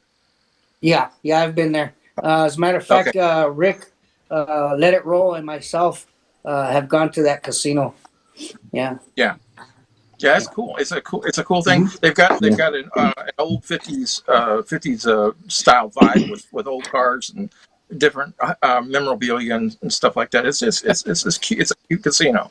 So it's a great atmosphere. Their restaurant buffet there is fantastic. By the way, it's great food. Yes. Yeah. Well, you see that. The one thing. Let me go ahead and make this comment here. I want the panel to be able to see it. I want to skill because he can't see the thing that Jeremy just said. He said usually lower table minimums at the tribal casinos and better rules like on the buys and on the VIGs buys and when the wins, etc. He's talking about California. It's followed up by a question from Gypsy that said something about in California they make you play card craps. With that said, go ahead, John. With what you said. Yeah, the card craps. I was going to say the one thing about the tribals that is different is the slots. So be careful with slots at tribals because the table games hopefully they can't fix them, right? So the rules are the same, the payouts are the same, all that kind of stuff for the most part. But slots, at least here in Washington, I think most tribals are the same. Their licenses are granted based on it being video bingo. So it's not actual slots, and they don't have to guarantee a 94% payout like they do in Vegas at some places. It's based on bingo odds. So the slot payouts in most tribal casinos are way lower than you expect. Tribal casinos, for the most part, are going to prey on local people who don't have a whole lot of money. So that's why you see lower minimums, but the slots are things to be wary of, for sure. That's the one thing I've learned from talking to some people, is that the slots there are not the RNG that we're used to. It's video bingo. So don't do anything stupid at a tribal casino either, because they don't get the cops involved. They've got their own cops. Yeah. Yeah, they got their own cops. And those cops. Hey, just for the record, I am tribal, and I do belong to the local tribe here, and we have a casino here. Although they don't have we have no table games. All we have is slots. That's it. Mm-hmm. But yeah, they'll involve their tribal council, the tribal court system to prosecute you. Yeah. Oh yeah. Yeah. Yep. One last thing. If I'm not mistaken, they're different across the country, aren't they? Those tribal courts and rules are different in every nation across the country, as far as I understand it. So you're not always fighting the same set of rules and the same expectations. So it's just, don't be dumb, I guess. Saxon Fox. Saxon Fox is different than some of the others, and they're like you said, there's different groups of Indian tribes that have their own thing. So, but then getting back, another thing I was wanting to say is depends on the state that you're in as well, because the California craps does have cards because they won't allow the dice. That's a state thing. And just like the Oklahoma thing, is they've got that extra ante. That's a state thing. Not every state has that. Kansas doesn't have that. New Mexico doesn't have that. So it's a state by state thing. So you got to be careful of where you go. Go ahead, Jeff. No, I mean, I'm good with that. I just didn't know if anybody else had anything on tribal casinos. I'm still waiting for a couple more questions to come in. I'm saving this last one for what Craig put up for the end of the show, and I'm going to follow it up with what Nemo said. John probably didn't see it because he was talking, but Craig, I queued that up. Don't worry about it. We'll get back to that. If anybody out there has a question for the panel, or anybody that's in chat, or you want to ask a question, please, there's 60 some of you here with us currently.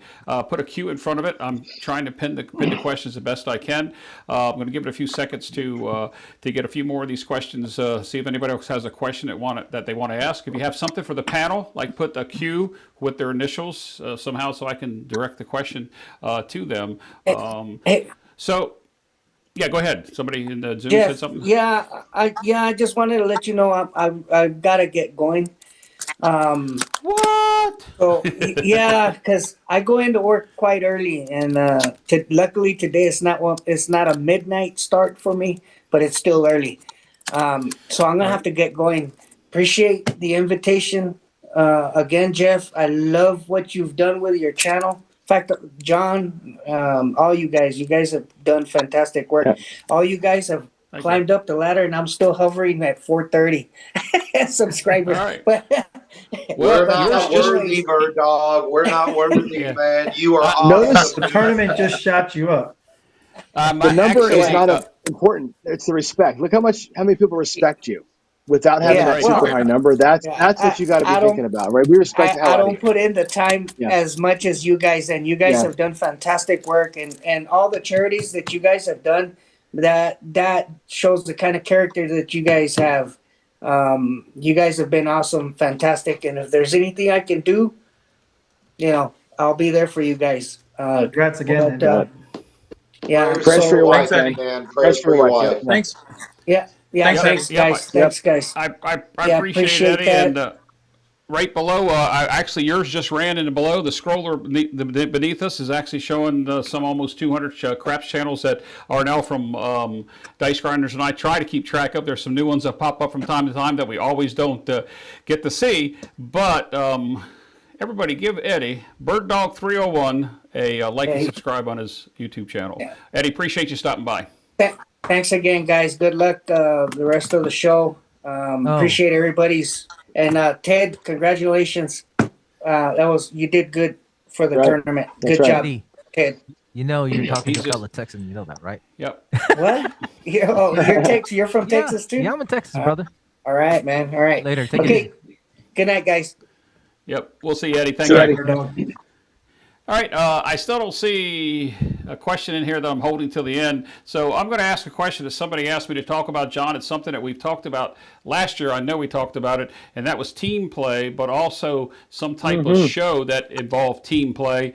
And the reason why I went there is because in my trip report I'm going to bring up, we, as you saw, John, we worked as a team. I'm not going to give the trip report here, but we also worked independently with one another. Yep. And I know some people didn't get the team aspect, but the team play that we talked about last year and the team play show that we talked about, any more thought towards that, or are we still waiting for Crapsy to come out with version 2? No. I think I need Crapsy to have version 2 to make it work, because it's too hard to deal to it and make it make sense and be fast. But I've been thinking about team play a lot.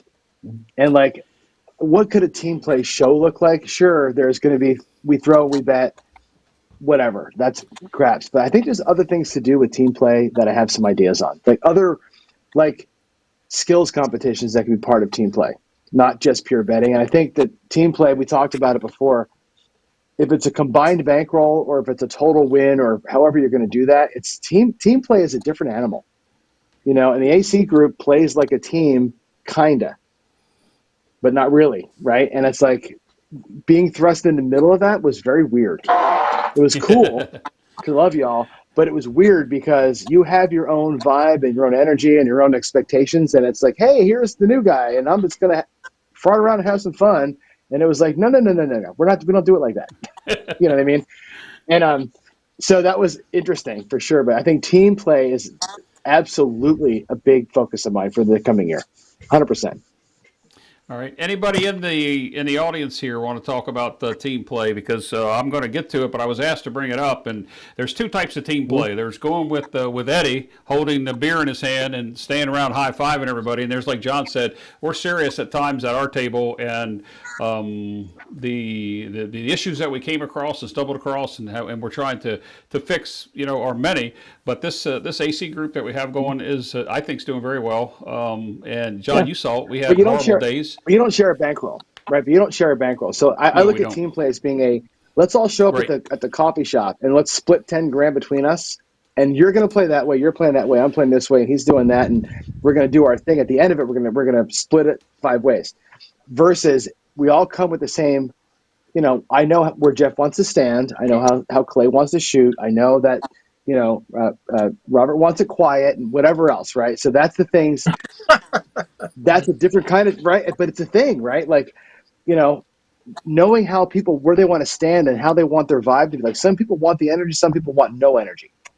And that's team play too. But everybody, it's like every man for himself, but within a controlled environment. And that's kind of what the Matt crew does. It's not a shared bankroll, but I can see the shared bankrolls thing being a thing.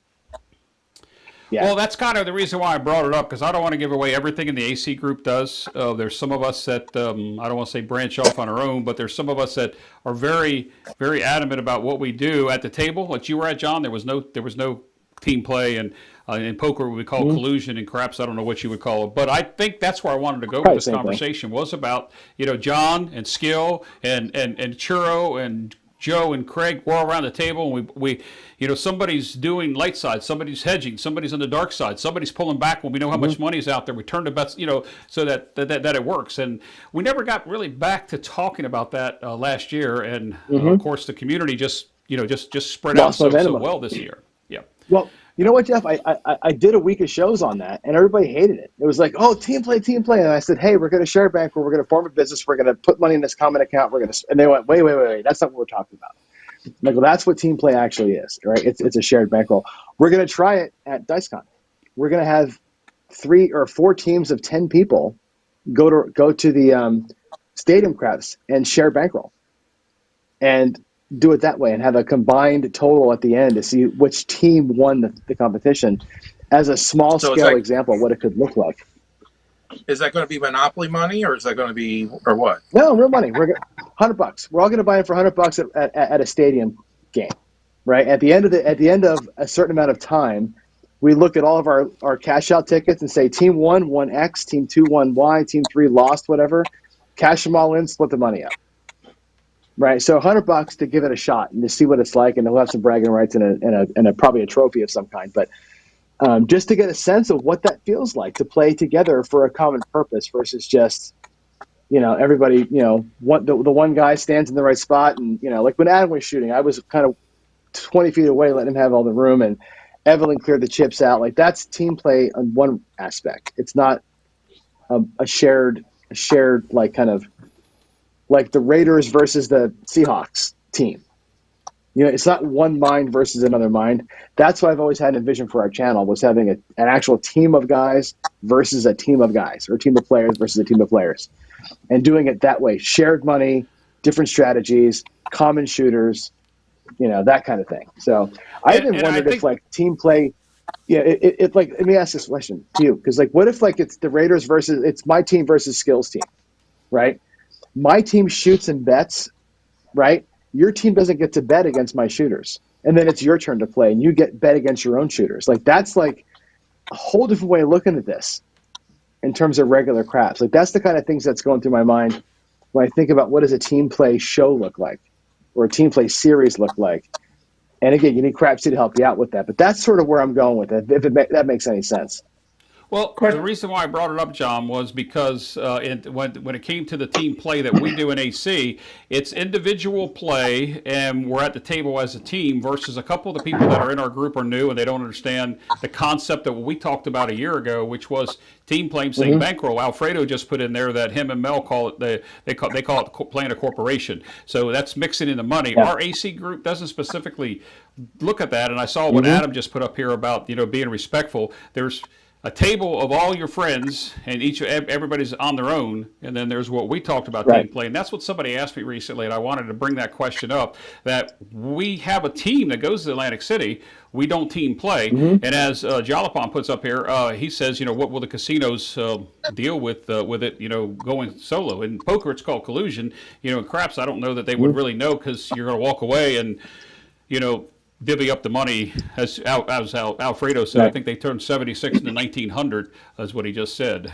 So, but there are things like, for example, like with your team, as part of that, I think that could be seen as collusion or whatever. But like the way that Clay tracks the shoots, the shots, right, the points with his chips, we can all look at Clay's rack. We can all lean in and see what he's got, and go, oh, okay, this shooter's had, 14 box numbers and 3 horns, and I can see that the 6s are hot just by how he's got his chips laid out. Like, he's doing that for the team. That could be seen as a thing, right? The money aside, the money they could actually, they could, I don't know how they would ever know. Like, you're right. As long as you're just doing your own thing, how would they know? Right. All right. Anybody on the panel want to? Yeah, go ahead, Craig. Yeah, I was just wondering, with team play, does it make it hard to follow trends? Betting on trends. Well, the point of it is, if you set your team up in such a way that one person is doing, let's say the Baccarat, his whole job is to play, here's $1,000, play $25 Baccarat on the line. He's following the trend. That guy's making money on the line only. Somebody else is rocking a pure right side strategy. Somebody else is working come bets. And we're all winning on different versions of the same role. And that's where you kind of see money coming in from all the angles that you can't cover by yourself. Yes, so I think you can definitely do it. Right. If you were playing by your individual self, you'd be 100% hybrid. You could never do it. You could never. You'd not have money, right? And like Blacklight, Miguel is saying in chat, one person's doing all that roll trend tracking, right? One person's hopping the shit out of everything. That's probably Miguel is doing all that work for us, right? We're doing like more standard stuff. One guy who knows how to bet that way and play that way, is tracking and hopping, and maybe he's got chips in the rack to tell us what's going on, right? And you can really come in there and get hammered or hammer a table hard if you got that system down. I think it's fascinating. To me, it's one of these unexplored things in the craps world that I think is just fascinating. Can you imagine, like, if we got into this for real and really explored what it would take to make it work? Like, would you say it's any different than card counting? You know. So I have a. You're talking like it is like card counting, and it's nothing like it, because what you're talking about in team play is just betting. I'm betting hops. You're betting box. There's nothing illegal or wrong with that. So why would there be a need of not letting anybody know about it?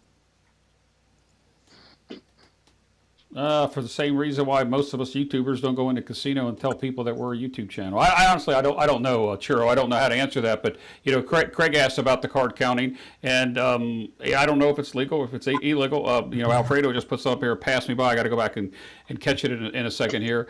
But the idea of team play was what we talked about last year, which is how John described it, not what our group does. Adam just put in here that, remember, I'll put this up here because I don't know if you knew this happened, but one of our team members gave money to another player without buying in through the box, and they limited the amount of play that person was allowed to play. And I don't remember the specifics. I don't remember how that went, but they knew that we were together, and I think, not letting them know you're together unless your group books a private table, then they're going to know you're all together. But I'd like to revisit what the concept that John said, with the team play, and everybody's at the table is responsible for doing something differently.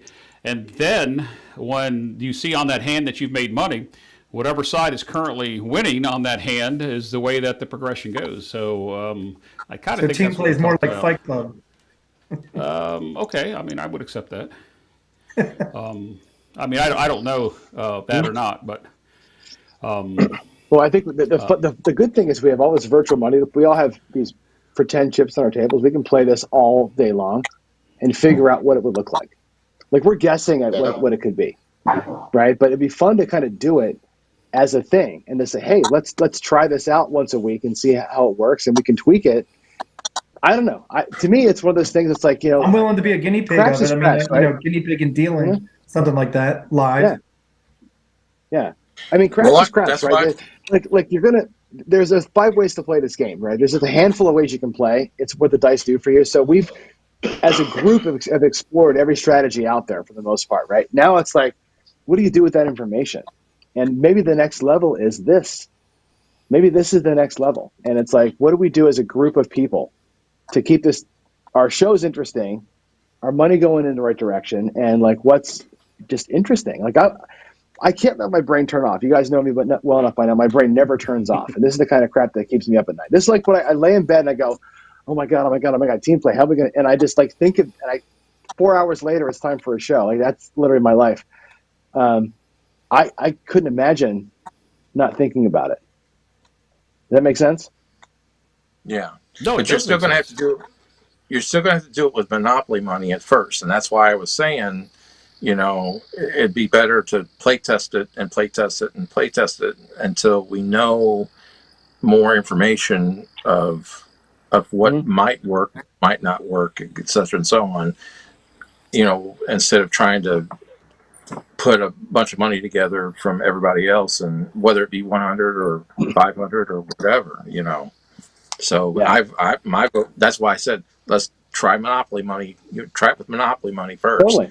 And we can go. Then that gives us a less stress.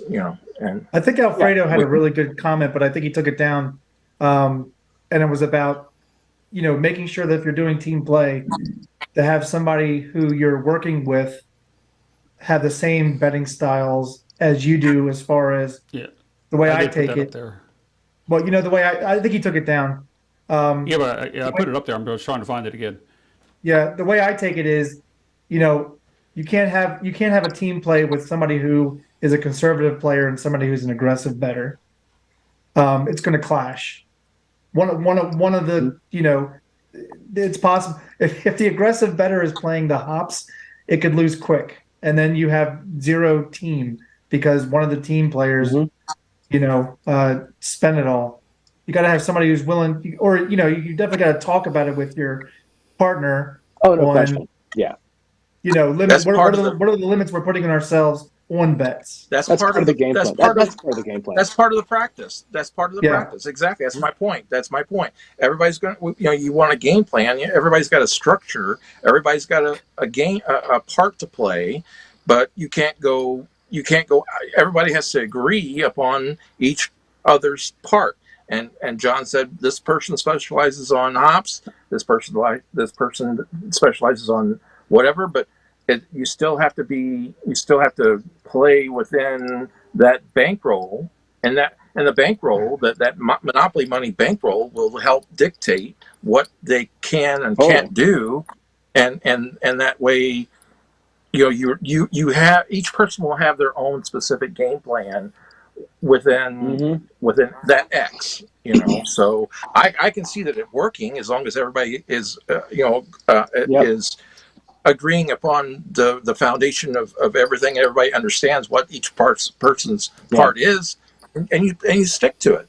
It's not that, and you don't have to actually stare at that other person's rack or whatever to know what you're in. You already know. Right. If I'm playing, inside numbers, whatever, as place bets, I know what's the trend is.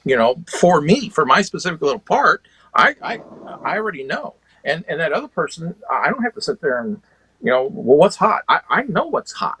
I should know that. But I don't have to look at somebody else's rack and say, oh, well, whatever. To me, that's. Everybody should know their individual part, but that takes practice. Right. That takes. And I think it's also, I think skill also. If we're on the same, let's pretend it's me and you and Nemo on a team, and Jen. Let's like me, you, Nemo, and Jen. Let's make that our team, right? We know what Jen's doing. Jen's playing the dolly. She's going to go dark with max odds, right? She needs more money. We have $10,000. She's getting 2,500 of it, right? We're giving Nemo $1,000. Right, you and I are going to take the other, $2,200 each, and we're going to play the skill 66 for you. I'm going to go Philly special, and between the four of us, Nemo can't screw us. He's only got $1,000 to do the hopping. Can he get a rebuy? No rebuys. But when he catches it, right, he's gonna accelerate us, right? But if he doesn't win, his impact to the team is lower because we split the money not evenly, but we split it based on what the strategy requires. Jen might get $3,000 to play the dolly because she needs the odds. You and I might get $2,000 each. He might get $1,000. That's how you kind of do that and say, here's what we're going to do. And if we agree on that and try, I think we should do it. I think we should do a couple of 2, 3, 4 person teams and give it a shot just for fun and see what we can do. And I think it would be, fascinating to watch this play out. And like, what a great way to challenge our minds as far as finding new ways to think through this game, because we all know the ways to play. There's not much. How many more freaking shows can I do? Like with like new ways. There's no new strategies, right? Just different ways to regress and press, right? It's now we got to like think about like what's the go forward. I love the topic, Jeff. Thanks for bringing it up. No, I mean it was asked upon me from somebody else, and they're shy and they don't want to know what's going on here. But Arnell makes a very good point here. He wants to know, when do you know when to walk away as a team play, and you probably shouldn't leave all at once. Very good point. I mean, for the consideration, team play should have a win goal. You think team play should have a win goal? Oh, I would. I think it'd be a great idea, but. The hard part of that, though, Craig, is knowing where does the team stand. How do you know that? Because one player might be getting crushed. One player might be crushing it. And besides looking at the rack, like each player is going to have a stop loss and a win goal to get out of there with. Right. I would think. Right. I just don't know. Right. Yeah. Or if you knew what each other's profits were at some point, the combined profits is your win goal. Yeah. Yep. Very well. Yeah, it could be. And here's a suggestion from Duracell for you, John, to run win craps with 2 strats and add up the total wins, and maybe you could turn one off. For sure. At some point. I don't know if the script can be written that if this player's there and that player's there. I don't know that it can, but you're the coder. It can. Yeah, we can do it. We can do that for sure. And then Power Friend suggested, coming up with getting Vince involved with some of his super duper califragilistic expialidocious strategies and for the team. So Vince does come up with some good ones. I mean, you got to give him. He's a mastermind there. He's like that evil person behind the curtain, just always thinking. The problem, let's do it this way. So the problem with Vince's strategies are they're cool, but they only work on electronic machines, like a lot of Nemo stuff, right? They work, but you got to be on an electronic machine. A dealer could never deal with that stuff. Like that's the problem with those things. They work, but you got to get to a machine you can repeat it on for sure. Power, that's what I just said. Your comment. That's the Power said. Hello, is this thing on? That's what I was talking about. I gave you credit for that, Power. You and Vince. So don't want you to think I didn't do that. I just missed it. I didn't pin the question. So and let me put this one up here from Jalapon. Well, what happens if we coordinate the best shooters all at one table from various people on YouTube? I don't think that the casinos would take that very lightly. Actually, that's what we do in AC. They know when we come up there, some of us can shoot, some of us can't. We have one person that tags along in our group that thinks that we're all DIs, and none of us claim to be DIs, but the majority of us, one time around the table, typically has a better than a mid-teen roll, and we capitalize on that. And as John will contest, we went 3 or 4 or 5 orbits with short rolls under 4 and multiple PSOs. It can happen even with the best shooters. So that's kind of like what we do in our group, but sometimes we're on, sometimes we're off. All right. Anybody else on this comment on this team play? Maybe that's a topic for I don't say this show, but for John, maybe you bring on 4 or 5 people on the Coffee and Craps and hash this out. Well, there's plenty of opinions out there in the chat. The chat's got tons of opinions. I think we should do something on it. I want to talk about Halpon's comment also. I want to talk about Halpon's comment also. He talks about the best shooters and that. Not every good shooter has a good roll every single time. And if you watch the Craps Nation tournament, that was a great example of that. You had people like George from CY. You had people like Alfredo who got out relatively early in the tournament, and they are probably some of the best shooters that were in that tournament. Myself, I was one of the newbies, and I made it to the Final 4, but that doesn't mean that I was the best shooter. I just had the luckiest rolls at those times. And I kind of call it out like that. Even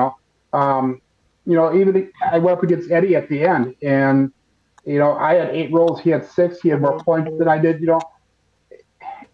Every time you shoot is different, even if you are a good shooter. So just kind of keep that in mind too. So just a thought. Yeah, no guarantees.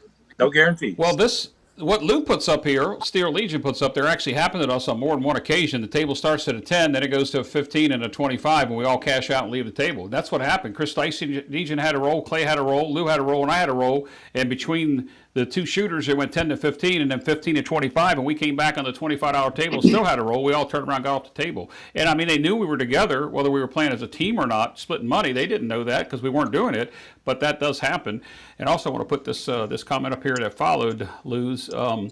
Adam, John, you've been there. He says everyone in the Mac crew has the ability to go off on a decent roll and be off. It's just a matter of being at the table when it happens. And it's what I said earlier on the show with Eddie. It's all about timing of being there when you have a good roll. Dylan, if I cut you off, I didn't mean to. No. I'm just saying that there's no guarantees. That's it in a nutshell. So that's one of my taglines. Yep.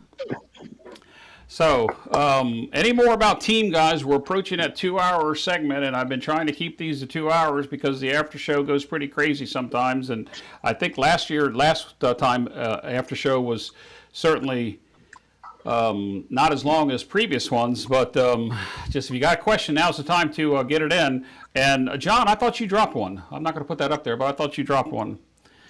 Did I? I don't think I did. Well, John, here we'll see if you do it this. Let me see if I can put this question up. Craig, do you have your paper close by? I do. We're going to put this up, and John's going to drop one right here. Go ahead, put it up there. Oh no! You got to get it so we can see it. Say crapless? Yes. I can't see it. Fuck crapless. When are we going to talk about crapless? Yeah, when are we going to talk about crapless? He put that up there earlier, and Nemo came back with this one a little while ago. John's continuation of crapless rant. After he just put up 2 hours, no F-bombs. Oh my God, that's so funny. That is so funny. Oh, I thought I heard one, but maybe I didn't. I don't know, guys. I do so much here on this show. While we're waiting to see if any more questions come in, let's before Dylan asks me on his usual outro, we're going into the month of May, and we're actually going to skip Mother's Day weekend. So we'll be back on May 7th and the 21st. So we won't be here for Mother's Day. It'll be May 7th and the 21st of the months of April for our next shows. So Dylan, before you ask me, there are the shows. We do have a couple guests lined up. Coordinating, as John will tell you, coordinating somebody to come on is never an easy task, although we make it easy for you to join the show. So, anybody else have anything? My mom wants to watch craps, so you're not going to be here for Mother's Day? Say that again, Churro? You're not going to be here for Mother's Day? I am going to be somewhere for Mother's Day. I'm just not going to be Craps Chat. Our following our rotation will bring us on the 7th and the 21st. We're skipping Mother's Day Craps. Craps Chat. Well, I guess my mom will get disappointed then. Yeah. All right. Well, I can't help that, Churro, but happy Mother's Day to your mother. John, here's a question. They want to know if you're getting any closer to figuring out this DI thing. I just wrote in chat. DI is a thing. I just don't know how big of a thing it is. It's definitely, there's something to it. I just don't know how big it. It's just so hard. You know what I mean? Is it worth spending $3K on a table and working for 2 hours a day on your throw to get, 7 throws instead of 4? I don't know. What I can tell you is this: guys who do the DI that can kind of pull it off, they get into. How do I say this right? The roll quality score will tell us a lot. I think a lot of guys who do DI still have 4 to 9 rolls all the time, but they're all box numbers. Maybe that's what DI is all about. It's about not hiding the 7, but it's about having better throws during. Maybe that's what it is. There's something to it. You see my slow motion. I put a whole video out where I destroyed myself on slow motion, but you can see my dice acting perfectly on some of those throws. So I know there's something to it. I just don't know how big of a thing it is. Is a 1 or 2% edge on a couple of throws worth betting differently on? I don't know yet, but I've seen people do it. I don't know. I'm still like, I'm just clicking my heels together and hoping for the best right now.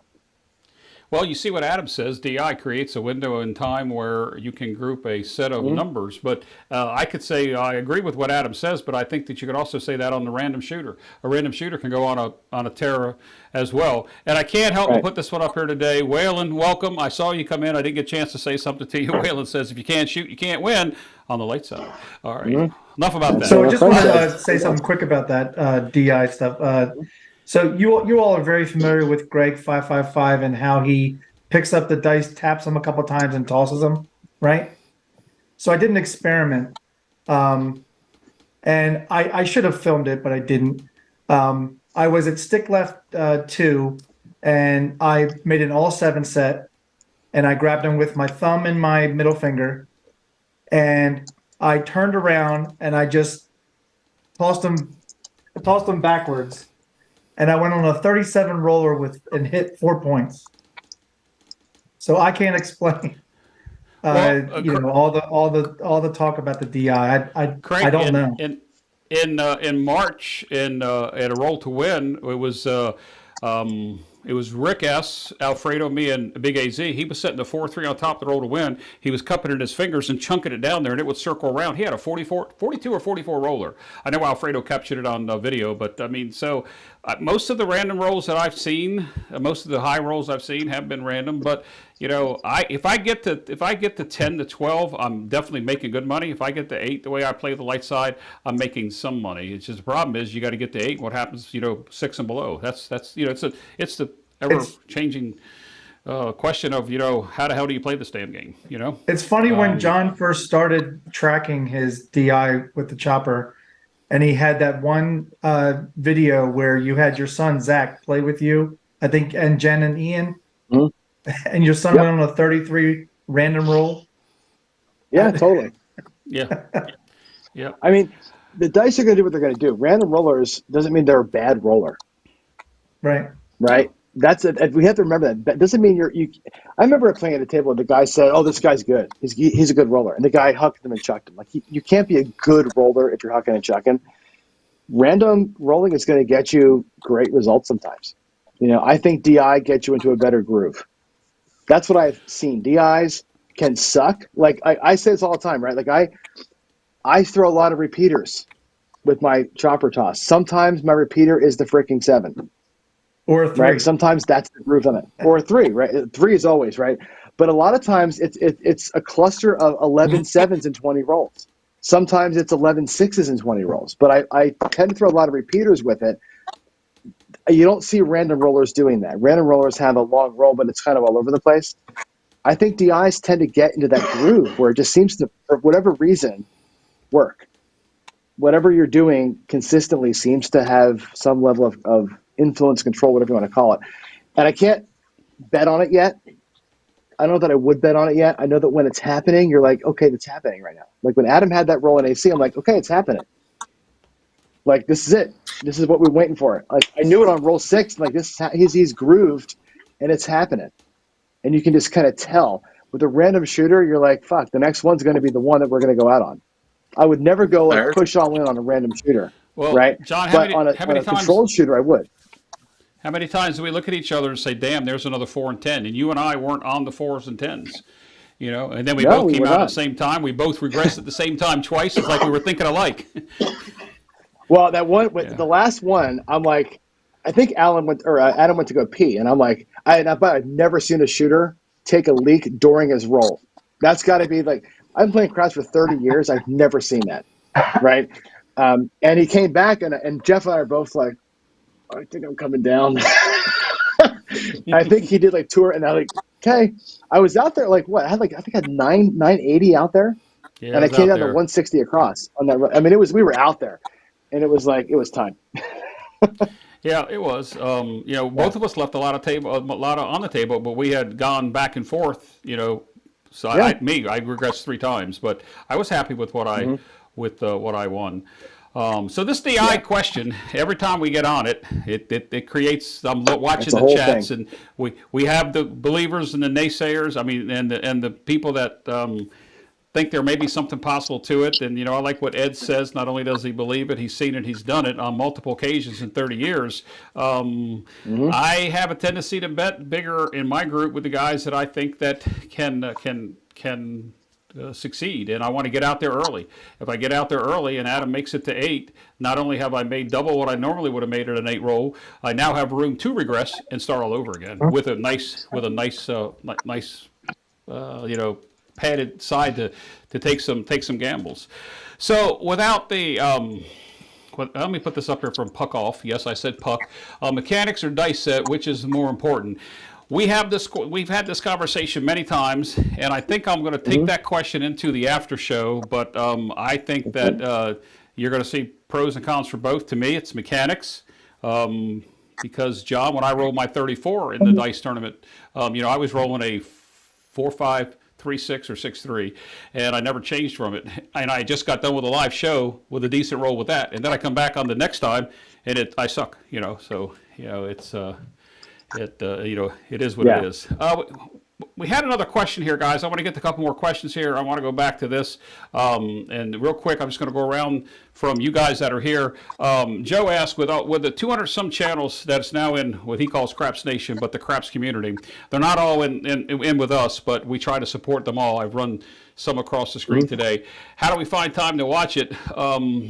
You don't. I don't. Yes, like I just told Churro in the green room today. Churro, I'm sorry. I saw your video put out. I didn't get to see it yet. It's just impossible to watch everybody, and I don't. It doesn't matter to me whether people are watching my lives or my recorded. It's just difficult. So, anybody else want to take a stab at Joe's question there? I go as hard as I can. It is difficult. I do have the luxury that a lot of people don't, where my job is sitting at a jeweler's bench usually, unless I'm helping customers. But I can have like Joe when I'm driving, Crapmaster Journeys. I can listen to his show when I'm driving. I can I have John's show on at the bench when I'm sitting there sizing rings and stuff.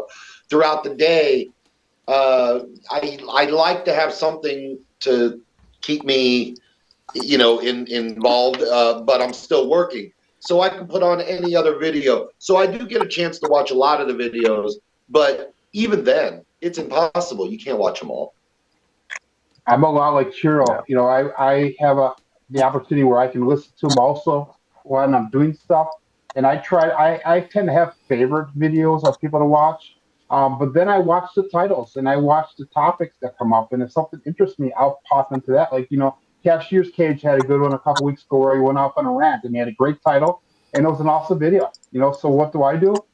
It's my job, it's my responsibility to see these and help promote them out to everybody else. So if you guys watch my show more, I'm constantly talking about John and Chiro and Alfredo and Dice DJing and Craig from Obey Crafts and Sideshow Gamble and everybody, trying to get their message out, their word out, so we can work together as a community when that comes to that, as far as that's concerned. We really can, because there is a lot of content out there. There really is. Mm-hmm. Well, for me, what I do is I just want to put out there, if y'all haven't seen Cashier's Cage throw with his grandson, it's great. Awesome. Family it's stuff. awesome. Yeah. Jerry, you need to do one with your daughter again. He called me out. She likes to throw. Today. You see that? Cage called me out directly today. I said Cage called me out directly today. He put a video out saying Procraft is an idiot. Yeah, it's great. No, what I do though, honestly, all of you, everybody who I subscribe to, I have the notification bell turned on. So if you all subscribe to us in chat, notification bell on everybody. So you get, what happens is my phone dings and I can see that, a video got posted. And I make prodigious use of the, of watch later. As soon as I see a video, watch later. And they're all in my watch later's got like 150 videos in it. And I use the watch later when I go on a dog walk. Boom. I play a video. I listen to it while I'm walking my dog. When I go to the store for my wife, I go to watch later. I watch what's queued up. When I travel, I go to my iPad, which has the same watch later list, and I download all the videos. And as I watch them on the airplane, I delete from downloads, delete from watch later. So my watch later list kind of becomes managed. And that's how I do it. There's no way to watch them all. But I keep a queue going of the ones I want to watch. And I sorry, but I prioritize some people. Like Cashier's Cage puts a video out, that's the first one I watch because he throws my throw.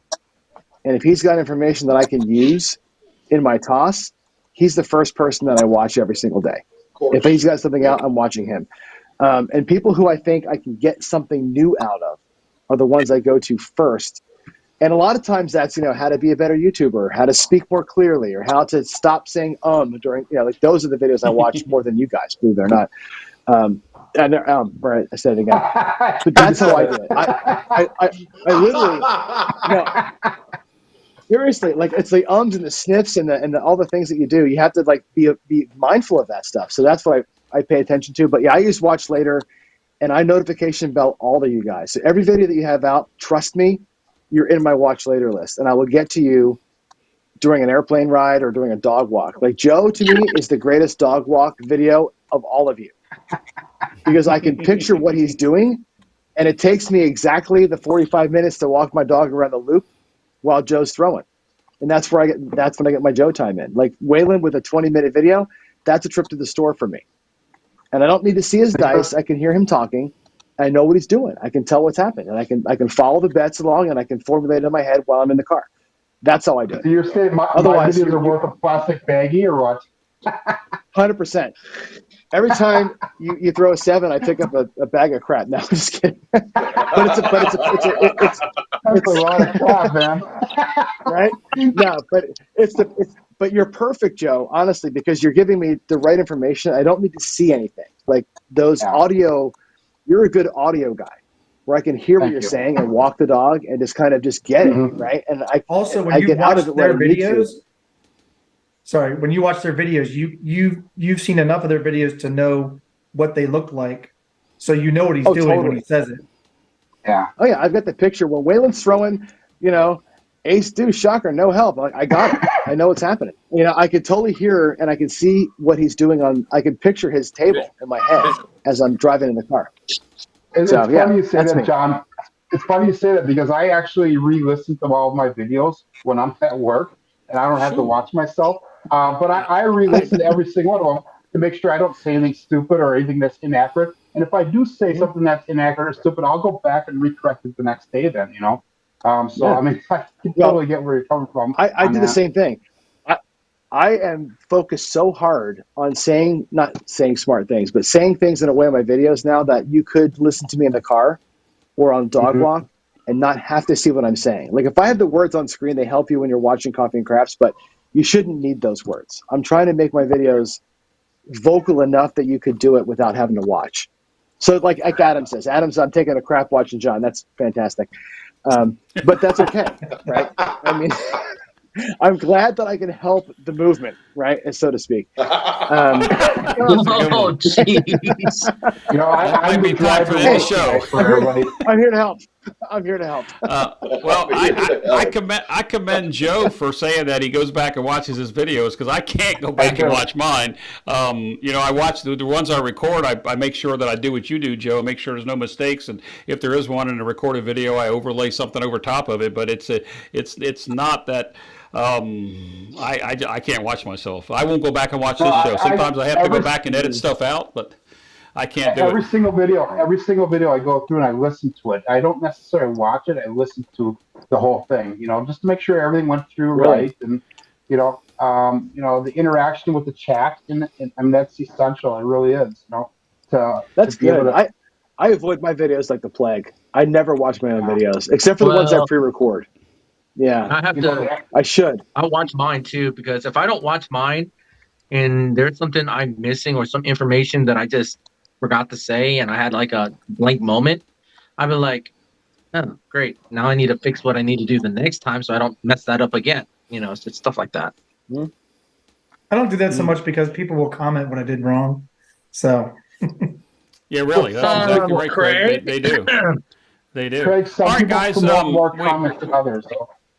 We're pushing into the bottom of this hour. I'm saving the DI stuff. If you want to come talk DI, come over to the after show. It's the same Zoom link. We're just not on YouTube. You don't have to show your face or whatever. So one final question we're going to get to before we go around the panel and say goodnight to them. And I'm going to put this up here. Dan asked this quite some time ago when I was asking for a question. What's the newest bet you really like to play on the come out roll? I don't have a newest bet. I do the same come out action all the time. But anybody want to take a stab at this? And we'll see maybe what the chat says. The newest is what's getting me the newest bet. I don't know what he's asking there. What I've been doing, and I'm doing a version of it, is Buckeye Slim has a pass line progression that he incorporates the craps check. I mean, that's not a new style of playing, but how he progresses his pass line bets according to when they win is a really good way. So check out Buckeye Slim and how he does his stuff. It's really neat.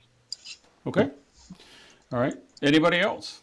If I'm at a $15 table and I'm playing the don't for 15 on the don't, I recently I just started changing to, I take 10 extra dollars, so it's a quarter total, and I put 6 on hop in the reds and 4 on the yo. It's been fun and working out for me. So. Okay. Anybody else? Yeah, I started to change to do a $200 don't pass with a 160 across, just to mitigate whatever situations I got going on towards a straight up PSO. But at the same time, I'm like, what's even funny is because whenever 555 Greg and John did the Friday Follies one time, the Hyper Butterberg, I was like, holy crap, and now it became part of my thing. And if it wasn't for that, I'd shown some progress from it, actually. So thanks to them for that. So I appreciate it. Let me ask you a question real quick, Demo. Is that $200 don't 160 across working on the come out, and do you do that in the casino or just on the bubble stuff or on the crapsy stuff? I did that on the crapsy stuff for now, but I have not yet put it on the actual table set, so I really don't know if I'm going to do that or not. Okay, that's just want to ask that question. Anybody else with this newest bet on the come out? Anybody want to take a stab? I've been working the ones. I mean, I just recently started doing that. Somebody asked me today during my practice, but I've been doing that. I've been doing a horn high ace deuce and hopping the ones because of the amount of ones I throw, and that's actually probably about a 50-50 bet for me right now. So Okay. that's a new thing I've been doing only because I've been tracking my throws. That's the one. That's the one bet change I've made because of my tracking. Okay. So, anybody else before we go around the table and wrap this up, and hopefully maybe another 20 or 30 minutes, we'll be done with this and into the after show. Guys, when you're joining the after show and I don't let you in immediately, let me get out of the show and then I let you in. So don't come and you get mad because I don't let you in. It takes us a few minutes to get out of the show, so keep that in mind. So Waylon says he works the 410 on the come out. Go ahead, Dylan. I was going to go to you. I've got one question for John. Do you want me to answer the what you come out with first? Either whatever you want to do. Okay. Well, I'm still stuck on my don't pass and then hedging it with a lay, either a 9 or a 10 or whatever. But I like that. But and then from there I can do whatever I want because to me that just opens doors and it's a safety net. And that leads into my question to John. Where or how did you come up with the snowflake idea? Because to me that was funny, but it was funny. It was almost offensive because when you say snowflake, that has a negative connotation for some people on YouTube, and so. When you said snowflake, it was oh wow! I took offense at it at first, and then when he was like, well then, but the way you described it is like, well, I am a snowflake that way because I do want the protection. I want the immediate protection. So I qualify as a snowflake, but I really didn't care for that label. I was trying to think, what is a better label that we could do for snowflake? You know. But I wanted to hear where you came, how you arrived at that. How did you arrive at that? I make my thumbnails on Sundays for the week, right? And I knew I wanted to talk about getting your bets paid for. I knew I wanted to go this week with that. Last week was all about the person who's kind of like, I don't know, that careful sort of like, I don't know. I just wanted to cover the idea of this kind of person wants their bets paid for, right? And some people just like, their foot on the gas all the way. I don't care if I lose my 66 every time, I'm going to go in. There's the type of play that is I want my bets paid for just smelled like snowflake to me. It's like, and I look at like my not my son, but like his friends. He's got a bunch of friends that like live at home and their parents are paying for him. And I'm like, God, just, get off your ass and do your own work. But then I started realizing like that mindset of the universe owes me something or I want my stuff paid for. That's actually a way to play craps. And it's not, I came off as negative because I was joking so much and I was making a big thing out of it. But honestly, getting out of that hand super quick and getting your shit paid for is a smart way to play. It isn't like it's dumb. I don't think snowflakes are stupid. You know what I mean? It's just like, hey, I'm not willing to put myself out there. Right, and that's how we play craps. If you're going to do like a 220, a squeeze play, you're not willing to put yourself out there very long. Like, hey, I'm going to dip my toe in the water, but I'm going to go back to the basement where mommy's paying for my food. That's exactly how I looked at that. I'm like, that's kind of a funny analogy, and it works. And it's not you can politically say it's a bad thing, but for us craps players, like, hey, that's actually an interesting way to look at it. And like, yeah, I worked my ass off to get those 2 rolls. I'm playing for free now. And I think it's a good thing. I actually, when I was doing this show, I was cracking myself up, but I knew it was going to be seen as kind of like a little bit offensive, but it was more like, that's a legit way to do this. And I think to classify you as the person that's, hey, I need to be playing for free. I don't want to put myself out there very long. Right. And I think that's actually a smart way to play. I don't think I play that way. So of course I think it's smart. I just think it was a funny analogy, and I'm trying to find ways to like be interesting. And I think that was an interesting. I don't like to bring politics into the show too much, but I thought it was kind of funny. Okay. If you had I'm super sorry. Snowflake. I'm super sorry. It felt like it was the perfect analogy for it. It was like, yes, pay for my stuff, shooter. We shooter, can call you pay my way. Dylan, you want to? Well, seriously, right?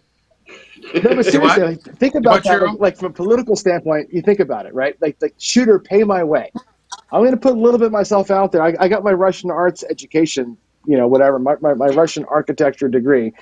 You pay for me. I'm giving you 2 roles to pay for my education, and then I'm going to go all in. I think it's a funny analogy, but it works, man. It works for us perfectly. So I meant to be funny, not offensive, for sure. Yeah, well, it could have gone. You could have interpreted super liberal or super or super conservative. So 100%, it's like whoa, yeah. So it was kind of a weird thing. So it works. Yeah. I just wanted to give you some hard time on that. You know what? I see myself as too serious. Sometimes I'm too serious, and I get angry. Like that was an angry day, but I get too serious with the math and all the thing, and I'm like, I feel like I'm preaching all the time. I want to have some fun, and that day was just a fun day. It was a totally fun day. Yeah. No, it's funny. It's funny, but it does work. It does work. So, go ahead. 100%. Yeah. All right. Anybody else? Anybody at all? They got a lot of comments on this snowflake from a political standpoint, John. I'll even put the Miguel's up here. I know. Snowflake is thrown around like a hot potato. Seriously. Yeah. So once again, guys, it's getting near that end of the show. We'll go around and say let our panel have the last words, and we'll start. I got a couple people in here. Looks like Danny and East Clay will be here, join us in the after show. Nemo hang around. Churro, I'm going to start with you. Any final words for tonight? Any words of wisdom? It's always great to have you on the show, my friend. I know we've texted a couple times this past week, and it's always good to hear from you. Yeah, we have, Jeff. You've been a big help. No, just I love this show. It's been a while since I've been on, so I decided, hey, I'm going to jump on really quick. Great topics tonight, and love it. So just want to say thanks. Yeah, welcome to you. All right, let's pair to my neighbor, who's not that far away, and we'll be seeing each other here shortly. But don't tell anybody, Craig from Old Bay Craps. Yeah, awesome show. Quick thing to Bird Dog's wife. Hope everything works out. He's a really good guy. No, thanks. This show is great. It's always great. I know John says it's the best show he likes, and he's not wrong. It's so great to have everybody here, all the support. There's so much support in the chat. It's great. I think we're at 62 people. That's crazy. Yeah, it's a Sunday night. Yeah, we peaked at 78 so far. Wow. We peaked at. I mean, it's great. I mean, I agree with you. It's awesome the way this show has come together. I know sometimes it's always the same people, and I'm glad like Churro jumped in today. I'm glad he came into the show. But anybody's welcome into the show. You don't have to be a YouTube content provider. You can just be an average crafts player that has a question, wants to give you your 2 cents worth. And we hope you come join the after show. Although I make an exit for a few minutes during the after show, but we're here to talk about it. Craig, once again, thanks for stopping in. I want to say one more thing. Yes, even if you don't have a YouTube channel, but you're very active in the chat, come on this show. We'd love to have you, even at the after show, but during the show, so you can answer some questions as well. And I'd also like to plug Live Fantasy Crafts. There's not enough people that join in and throw on Live Fantasy Crafts. It averages about 5 to 6 tables, and I would love to see it up to 10 tables. Okay. All right, let's go up to Joe. Joe, you didn't have a whole lot of time on the show tonight. You joined us late after Eddie dropped off, but you're always welcome. And hopefully, I know you got an early day too, so hopefully you stick around for the show. Give us words of wisdom from Craftsmaster Journey. I purposely waited till Eddie was off because the spotlight was on him because he deserved it so much for winning that competition. Even though he beat me at the end, he did awesome. Eddie, when I talked to him the day prior to when I talked to him yesterday, it was the first time I've actually talked to him live in person, and he is a super guy, really deserving of the first place finish. He really is. I want to give props to George and to Dave because they were very instrumental in a lot of the stuff that happened during that tournament. Props to all you guys, the regulars on this channel. like Craig said, hey guys, jump on this craft chat. It would be really nice to put faces to names and stuff like that. And that's where a lot of these craps meets come also. When we get together as a community in the different cities, like we will hopefully have one coming up in Chicago in August, try to get to those so we can actually get together, communicate with each other and really get to know each other on a personal level. It would be really cool. But hey, thanks for everything, guys. Make sure you support all the other channels. Jill, just for necessary sake, is my face really that necessary? Do you want me to answer that, Nemo? Oh my gosh! All right, let's keep it clean. We'll take that to the after show too. Nemo, I thought Nemo had jumped off and jumped back in. Real quick, Nemo, 30 seconds for you. Go ahead. Thank you for all the opportunity from you guys as I'm continuing my journey into the craps community. I appreciate each and every one of y'all, and I also support each and every one of y'all as well. And until then, I'm going to say my saying: swim safely, don't become shark bait. Okay, there you go. Thank you. Hang in there for the after show. Those people that are lining up in the after show, I'll get to you in just a second. Let me go to John before we go to Churro. John, any final words tonight? Just quickly echoing the prayers going out for Eddie's wife. That's a tough deal that they're going through. Beyond that, thanks for letting me be on. I'm always honored that you let me be on this show, Jeff and Dylan. I think this is my favorite thing. I love this show. I don't know why. I just do. I think it's just fun. Like, I don't have to think at all. It's just like, let your hair down and talk, right? It's cool. What hair? What hair? What hair? What hair? Half the panel still have hair here, John. Right? I know. It's just like such a relaxing, fun time. And like this community has grown in the last year and a half, 2 years. We're just all good friends. Like I showed up in Atlantic City with you guys, and it was like I'd known you all forever, and I just met most of you for the first time. That's what's happened here, and it's awesome. I'm so just blessed to be a part of this whole thing. So thanks for doing it every couple of weeks, Jeff and Dylan. You guys are awesome, and yeah, that's it. Thank you so much.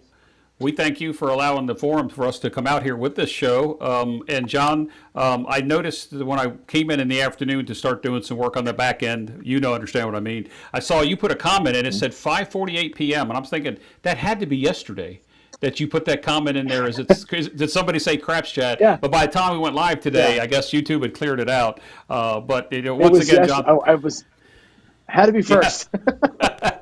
Yeah, well, after, I guess, 24 hours, they must take the post and pending lives. Anyway, John, thank you for the forum. Yep. Dylan, you're with us. You're with us tonight, and some good points. The creator of the show, I'm the mechanics of the show with the help from John, and we put the show on. Dylan, what do you think? Season 2, episode 6 is almost in the books. Yeah, this is awesome. This is exactly what we want. I mean, we're just getting bigger and better. It's a one big happy family, and so I just want to say thank you to all the people that's in the chat. Everybody that puts your 2 cents in, you're always welcome. I mean, that's what this is all about. It's all about you guys, and so without you guys, our show's nothing. So I want to reiterate, we want you to join if you can, and just come on and feel free. And we're all one big happy family. And to all my snowflakes out there, thank you very much for being snowflakes. All right. Well, I just did display some of the compliments that we get for the show. Guys, Dylan, John, Churro, Eddie, Craig, Nemo, we can't do this show. Joe, we can't do this show without you. We need you to come. We're here on a regular basis every 2 weeks. We skip some holidays and so forth. We'll be back on May 7th. That'll be our next day, and we'll see you. We'll see you then. Till next time, guys. If you want to come join us in the after show, I have a couple people that are there, and a couple people for you that are in the Zoom side of it. Cover your eyes, because 2 of them, I don't know who they are, and we know what happens in the after show. Come join us in the after show. We're going to talk about DI and some other things, guys. Till next time, guys. 2 weeks, May 7th, on behalf of Dylan, myself, John, and all the guests, we'll see you on the next one. Head to the Zoom link. It's in the chat. Be safe. Play smart. Peace.